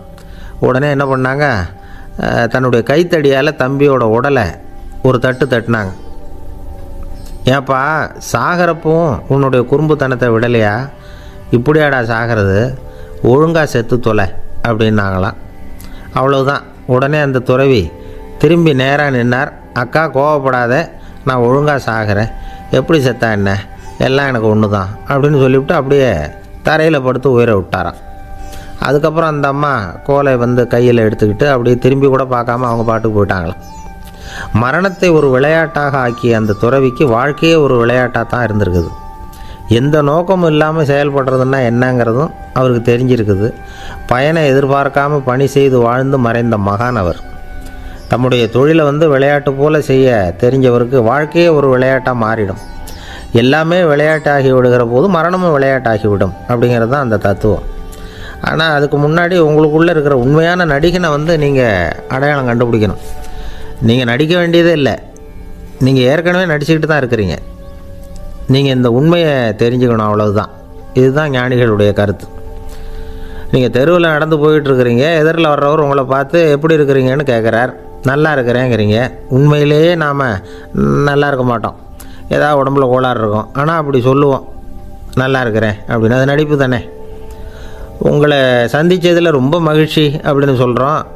உடனே கொஞ்சம் நிதானமாக யோசித்து பாருங்கள், உண்மையிலேயே உங்கள் மனசு மகிழ்ச்சி அடைஞ்சுட்டுதா? அது நடிப்பு தானே. வாழ்க்கையை சரியாக புரிஞ்சுக்கிட்டால் எல்லாமே நடிப்புங்கிறது புரியும். கல்யாண பத்திரிக்கை அனுப்பியிருந்தேனே, ஏன்டா வரலன்னு கேட்டான் ஒருத்தன். வந்திருந்தேனே அப்படின்னானா இவன். டேய், ஏன்டா போய் சொல்கிற, நான் பத்திரிக்கையே உனக்கு அனுப்பலையே அப்படின்ட்டுருக்கான் அவன். அதுக்கு இவன் சொன்னானா, பத்திரிக்கை அனுப்புனேன்னு நீ போய் சொல்கிறப்போ கல்யாணத்துக்கு வந்தேன்னு நான் போய் சொல்லக்கூடாதா அப்படின்னானா. ஒரு பெரிய பியானோ கலைஞர் வியன்னாவில் இருந்தார். ரொம்ப புகழ்பெற்ற இசை கலைஞர் அவர். இங்கிலாந்து மகாராணி விக்டோரியா அவருடைய சங்கீதத்தை கேட்கணும்னு ஆசைப்பட்டாங்க. அவரை அரண்மனைக்கு கூப்பிட்டாங்களாம். பியானோ வாசிக்க சொல்லி கேட்டாங்களாம். இவரும் ரொம்ப பிரமாதமாக வாய்ச்சி காட்டியிருக்கார். உடனே பாராட்டி பரிசுகள்லாம் கொடுத்து அனுப்புனாங்களாம். அந்த இசையை கேட்குறதுல அரசிக்கு ரொம்பவும் ஆர்வம் உண்டு. அதனால் அதுக்கப்புறமும் அந்த கலைஞர் அடிக்கடி அரண்மனைக்கு வர வேண்டிய அவசியம் ஏற்பட்டது. ஏன்னா அரசி கூப்பிட ஆரம்பித்தாங்க. இவர் போகணும், அங்கே இசை நிகழ்ச்சி நடத்தணும். இவர் அங்கே பாடி வாசிக்கிறது உண்டு. ஒரு தடவை மகாராணி அவரை பார்த்து, உங்கள் நாட்டு தேசிய கீதம் பாடுங்களேன் அப்படின்னு கேட்டாங்களாம். உடனே அவர் தன்னுடைய நாடான ஆஸ்திரியாவின் தேசிய கீதத்தை பாடியிருக்கிறார். அவர் பாட ஆரம்பித்த உடனே மகாராணி எழுந்திரிச்சு நின்னாங்களாம். அதுக்கு மரியாதை செலுத்துகிற நோக்கத்தோடு பாட்டு முடிகிற வரைக்கும் அப்படியே நின்றுக்கிட்டு இருந்தாங்களாம். இதுதான் அந்த அரசியினுடைய பெருந்தன்மை. அதாவது நாட்டுப்பற்றுங்கிறது அந்த அளவுக்கு அப்படி இருக்கணும். இப்படி ஒரு அரசியே நம்ம நாட்டு தேசிய கீதத்துக்கு எழுந்திரிச்சு நின்று மரியாதை செலுத்துகிறாங்க அப்படிங்கிறத புரிஞ்சிக்கும் பொழுது அந்த முதிய கலைஞரின் மகிழ்ச்சிக்கு அளவே இல்லையாம். அதுக்கப்புறம் அந்த பியானோ கலைஞர் ஒரு நாள் தன்னுடைய நண்பர் ஒருத்தர்கிட்ட பேசிக்கிட்டு இருந்தாராம். அப்போ சொன்னாராம், மகாராணியார் எனக்கு எவ்வளவோ பரிசுகள்லாம் கொடுத்துருக்குறாங்க. ஒரு தடவை எனக்கு வைரக்கல் பதித்த அணி ஒன்றை கூட பரிசாக கொடுத்தாங்க. ஆனால் அதை விட உயர்ந்த விலை மதிக்க முடியாத அணி என்ன தெரியுமா? நான் என்னுடைய நாட்டு தேசிய கீதத்தை நான் பாடுறப்போ அவங்க எழுந்திரிச்சு நின்று மரியாதை செலுத்தினாங்களே, அதுதான் எனக்கு கிடைச்ச மிகப்பெரிய பரிசு அப்படின்னாராம். எனக்கு தெரிஞ்ச சங்கீத வித்வான் ஒருத்தர் இருக்கார். சமீபத்தில் ஒரு நாள் அவரை பார்த்தேன். எப்படி போயிட்டுருக்கு உங்கள் தொழில் அப்படின்னு கேட்டேன். ரொம்பவும் வித்தியாசமாக போயிட்டுருக்குங்க அப்படின்னார். என்ன சொல்கிறீங்க அப்படின்னேன். முன்னாடியெல்லாம் நான் பாடினா எதிரில் இருக்கிறவங்க தான் எழுந்திரிச்சு போயிட்டு இருந்தாங்க. இப்போ எப்படின்னா நான் பாட ஆரம்பிச்சுட்டா உடனே பக்கவாத்தியக்காரனே எழுந்திரிச்சு போயிடுறான் அப்படின்னார் ரொம்ப வேதனையோட. பொங்கல் திருநாள். பொங்கல் திருநாள்னா இது ஏதோ அறுவடை திருநாள் அப்படின்னு சொல்லுவோம். அதாவது வருஷம் பூரா நாம் பாடுபட்டு அதனுடைய பலனை அனுபவிக்கிற நாள் அப்படிங்கிறது நாம் சொல்லிகிட்டு இருக்கிறது. இது முக்கியமாக இது ஒரு நன்றி அறிவிப்பு நாள் அப்படின்னு சொல்லுவாங்க. இன்றைக்கி நிறைய நன்றி அறிவிப்பு கூட்டம்லாம் நடந்துக்கிட்டு இருக்குல்ல, அது மாதிரி விவசாயிகள் நடத்துகிற ஒரு நன்றி அறிவிப்பு விழா இது. யாருக்கு நன்றி சொல்கிறாங்கன்னா ஆதவனுக்கு. அதாவது சூரியன் இல்லைன்னா விவசாயம் இல்லை. அதனால் ஆதவனுக்கு நன்றி செலுத்துகிற நாளாக இந்த பொங்கல் திருநாளை நாம் கொண்டாடுறோம். அதாவது இந்த பொங்கலில் விவசாயிகள்கிட்டேருந்து நிறைய பண்புகளை நாம் தெரிஞ்சுக்க வேண்டிய நாள் இது. விவசாயிகள் அவங்க விவசாயம் முன்னேறி இருக்கிற அளவுக்கு விவசாயிகளுடைய வாழ்க்கை தரம் முன்னேறலை. அந்த அளவுக்கு அவர்கள் நாட்டுக்காக உழைச்சிக்கிட்டு இருக்கிறாங்க. அந்த காலத்திலே அதை பற்றி ஒரு கதை சொல்கிறது உண்டு. ஒரு வயசான ஆள் நிலத்தில் ஏறு உழுதுகிட்டு இருந்தாராம். கிழிஞ்சு போன ஒரு சின்ன துண்டை தான் இடுப்பில் கட்டியிருந்தாராம். தலையில் ஒரு கந்தலை சுற்றி இருந்தார். உடம்பு பூரா சேரு, ரொம்ப ஏழை. ஏறு ஓட்டிகிட்டு இருக்கிறவர் வேறு எப்படி இருப்பார்? இருந்தாலும் அந்த ஆள் ரொம்ப ஜாலியாக பாட்டு பாடிக்கிட்டே ஏறு உழுதுகிட்டு இருந்தாராம். உடம்புல தான் அவர் ஏழையை தவிர மனசில் ஒரு ஏழையாக தெரியல. அந்த சமயத்தில் அந்த நாட்டு ராஜா அந்த பக்கமாக குதிரை மேலே வந்தாராம். வேட்டைக்கு போயிட்டு பரிவாரங்களோடு திரும்பி வந்துக்கிட்டு இருக்கிறார். ரொம்ப செல்வ செழிப்பில் இருக்கிற ராஜா அவர் இந்த வயசான விவசாயியை பார்த்துருக்கார். இந்த ஆள் ரொம்பவும் ஏழைங்கிறது அவர் பார்த்தாவே பளிச்சுன்னு தெரியுது. கட்டிக்கிறதுக்கு நல்ல துணி இல்லை, உடம்போ இழைச்சி போயிருக்குது, வயிறு முதுகில் போய் ஒட்டிக்கிட்டு இருக்கு, கண்ணு குழி விழுந்து போயிருக்குது. ஆனாலும் முகத்தை பார்த்தா சந்தோஷமாக இருக்கிற மாதிரி இருக்குது. இவ்வளோ உற்சாகமாக பாடிக்கிட்டு இருக்கிறாரே அப்படின்னு ஆச்சரியமாக நினச்சி பார்த்தார் அந்த ராஜா. சரி, அவர்கிட்ட கொஞ்சம் பேச்சு கொடுத்து பார்க்கலாம் அப்படின்னு முடிவு பண்ணார். ஐயா பெரியவரே, இப்படி கொஞ்சம் வர முடியுமான்னாராம். பொழுது போகிறதுக்குள்ளே நான் இந்த வயல் பூரா உழவு ஓட்டி ஆகணும், அதனால் பேசுகிறதுக்கு நேரம் இல்லை அப்படின்னாராம் அந்த பெரியவர். என்ன அவ்வளவு அவசரமாக? மீதி இருந்தால் நாளைக்கு உழுதக்கூடாதா? அது சரி, உனக்கு எத்தனை ஏக்கர் நிலம் இருக்குது அப்படின்னு விசாரிச்சிருக்கார் ராஜா. எனக்குன்னு சொந்தமாக உள்ளங்கை அளவு கூட நிலம் கிடையாது. இது எங்கள் முதலாளியோட நிலம். இதை பூராவும் உழுது முடித்தாதான் அவர் கூலி கொடுப்பார். நான் கூலிக்கு உழுதுகிட்டு இருக்கிறேன்.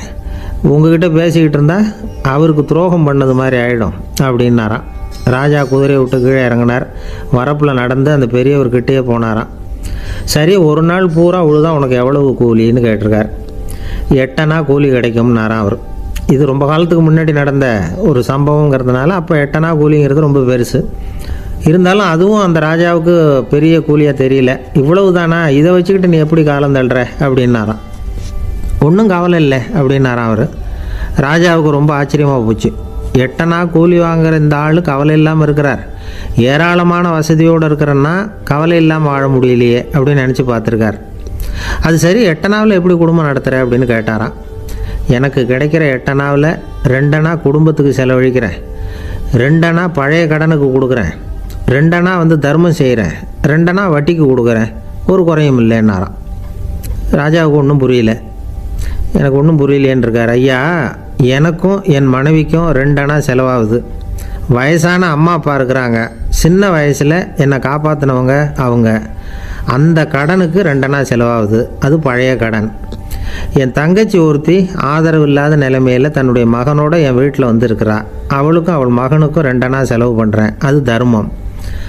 எனக்கு 2 பிள்ளைங்க இருக்கிறாங்க, அவங்களுக்கு 2 அணா செலவு பண்ணுறேன், அது வட்டிக்கு கொடுக்கறது மாதிரி. பிற்காலத்தில் அவங்க எங்களை காப்பாற்றுவாங்க. அந்த வகையில் நான் திருப்தியோடு வாழ்ந்துக்கிட்டு இருக்கிறேன் அப்படின்னாராம். ராஜாவுக்கு அர்த்தம் புரிய ஆரம்பிச்சுதான். அந்த பெரிய நிலத்தை விலை கொடுத்து வாங்கி அந்த பெரியவருக்கே தானமாக கொடுத்துட்டாராம். இப்போ உழுதவருக்கே நிலம் சொந்தமாகிட்டுது. அன்னையிலேருந்து அரசனுக்கும் ஆறுதல் கிடைச்சிதான். இப்படி ஒரு கதை சொல்லுவாங்க. 8 அணா வருமானத்தை வச்சுக்கிட்டு எப்படி காலத்தை தள்ளுறதுன்னு சொல்கிறதுக்காக இந்த கதையை சொல்கிறதாக யாரும் தப்பாக நினச்சிக்கக்கூடாது. கிடைக்கிறத எப்படி பங்கு போடுறார், எப்படி திருப்தியாக வாழறார் அப்படிங்கிறது தான் முக்கியம்.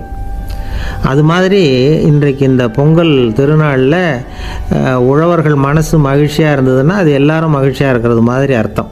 அதனால் அவர்கள்ட்டேருந்து நாம் பாடம் கற்றுக்கணும். சில உழவர்கள் தங்கள் நிலத்தில் விளையிறத தாங்கள் சாப்பிட மாட்டாங்க, அடுத்தவங்கள்ட்ட விற்றுட்டு சந்தையில் போய் வேறு அரிசி வாங்கிட்டு தான் இவங்க சாப்பிடுவாங்க. அப்படிப்பட்ட விவசாயிகள்லாம் இது உண்டு. பங்கிடுகிற பண்பை உழவர்கள்ட்டேருந்து கற்றுக்கொள்ளுங்கள் அப்படிம்பாங்க. ஒரு ஆள் நிம்மதியாக மகிழ்ச்சியாக இருந்தானா, உங்கள் நிம்மதிக்கும் மகிழ்ச்சிக்கும் என்ன காரணம்னு கேட்டிருக்கார் இன்னொருத்தர். என்கிட்ட இருந்தது பூராவையும் என் பிள்ளைங்களுக்கு சமமாக பங்கு போட்டு கொடுத்துட்டேன், எனக்குன்னு எதுவுமே வச்சுக்கல, அதுதான் நிம்மதிக்கு காரணம்ன்றிருக்கான். உங்ககிட்ட இருந்தது எவ்வளவு இருந்தது அப்படின்னு கேட்டிருக்காரு அவர். மொத்தமாக ஒரு 50,000 ரூபா இருக்கும் அப்படின்னு இருக்கான். அவ்வளவும் பணமாகவே இருந்ததா அப்படின்னு கேட்டிருக்காங்க அவங்க. இல்லைங்க, அவ்வளவும் கடன், அதை தான் பிரித்து கொடுத்துருக்கேன் பிள்ளைங்கக்கிட்ட அப்படின்னு நானா. அவன் எது ரொம்பவும் கஷ்டமான காரியம் அப்படின்னு கேட்டார் ஒருத்தர். ஒருத்தருக்கு ஒருத்தர் சண்டை போடாமல் இருக்கிறது தான் ரொம்ப கஷ்டமான காரியம் அப்படின்னு தோணுது. ஒரு நாட்டுக்கும் இன்னொரு நாட்டுக்கும் சண்டை, நாட்டுக்குள்ளேயே ஒரு குரூப்புக்கும் இன்னொரு குரூப்புக்கும் சண்டை. ஏன் சண்டை போட்டுக்கிறீங்கன்னு கேட்டு பாருங்கள். நாங்கள் சமாதானத்துக்காக தான் சண்டை போட்டுக்கிறோம் அப்படிம்பாங்க. வாழறதுக்காக பிறந்த மனுஷன் லட்சியத்துக்காக உயிரை விட தயார் அப்படின்னு சொல்லிகிட்டு இருப்பான். அப்படி உயிரை விடுறவங்கள நாமளும் பாராட்டுவோம். ஆனால் ஒன்றும் இல்லாத விஷயங்களுக்கெல்லாம் சண்டை போடுறவங்களெல்லாம், அப்படிப்பட்டவங்களையும் சரி உயிரை விடுறவங்களையும் சரி என்னென்னு சொல்கிறது, யுத்தங்களாலேயும் சண்டைகளாலேயும் நாம் அடையிறது என்னங்கிறது ஒரு பக்கம் இருக்கட்டும், இழக்கிறது என்ன தெரியுமா? ஏராளமான உயிர்கள். ரத்தம் சிந்துறதுக்கு நான் தயார் அப்படின்னு மார்தட்டி சொல்லலாம்.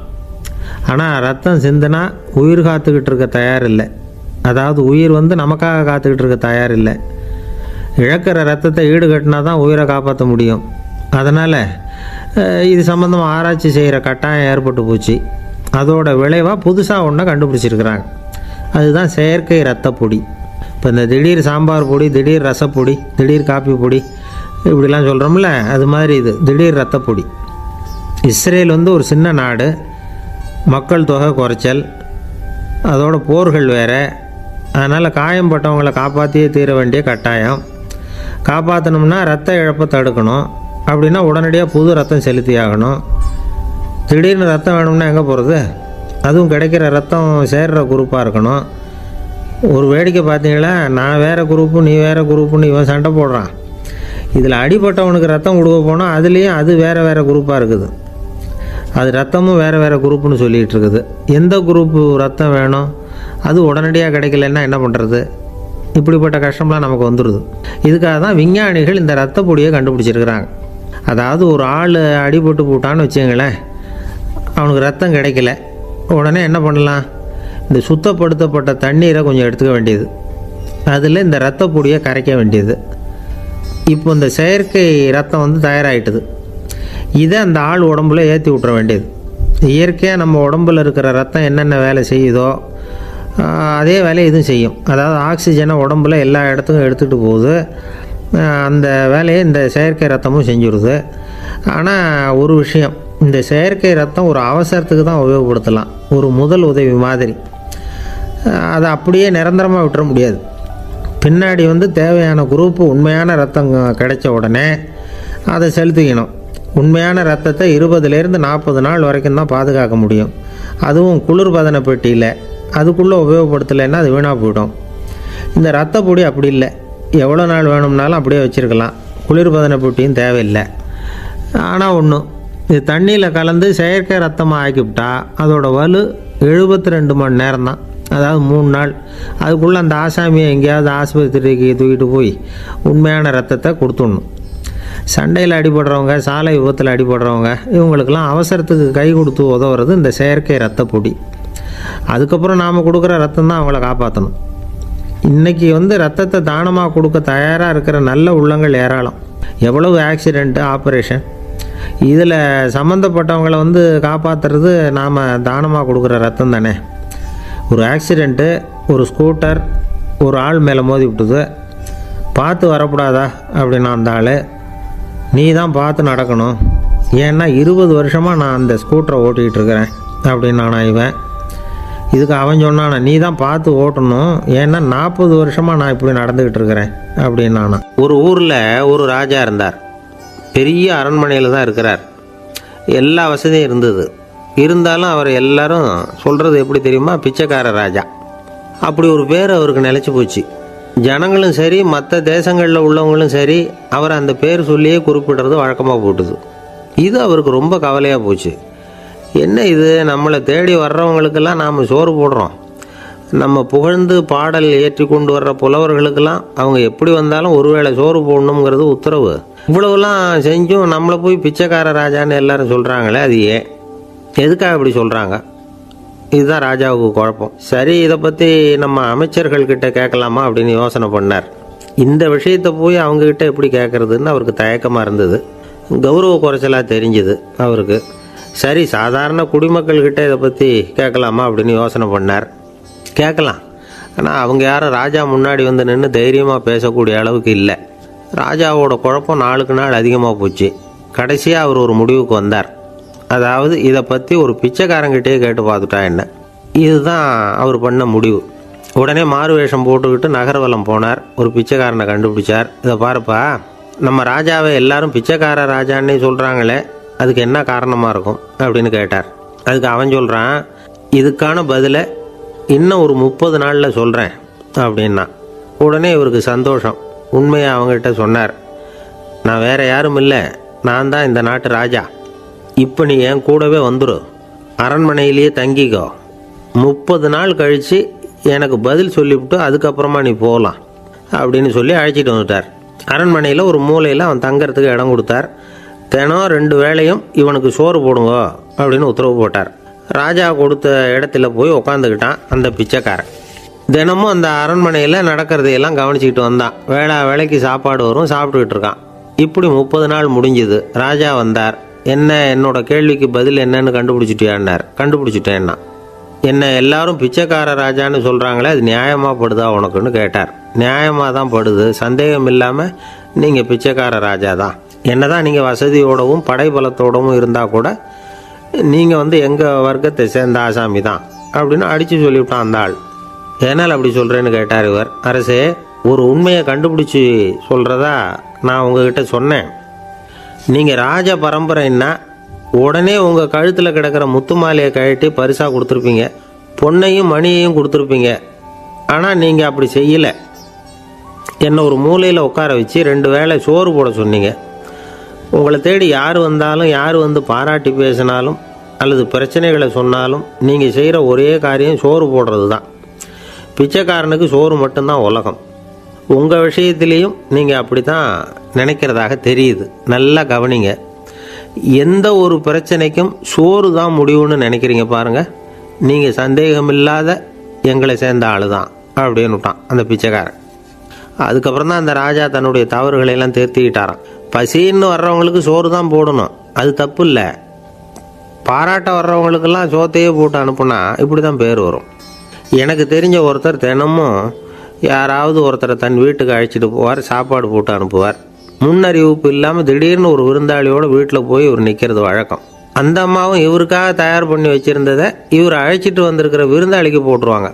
விருந்தாளி சாப்பிட்டுட்டு போனதுக்கப்புறம் இவர் மனைவிகிட்ட உனக்கு சிரமம் வேணாம் அப்படின்னு சொல்லிவிட்டு பக்கத்தில் உள்ள ஒரு ஹோட்டலுக்கு போய் காசு கொடுத்து சாப்பிட்டுட்டு வந்துடுவார். பல நாள் இப்படி நடக்கும்.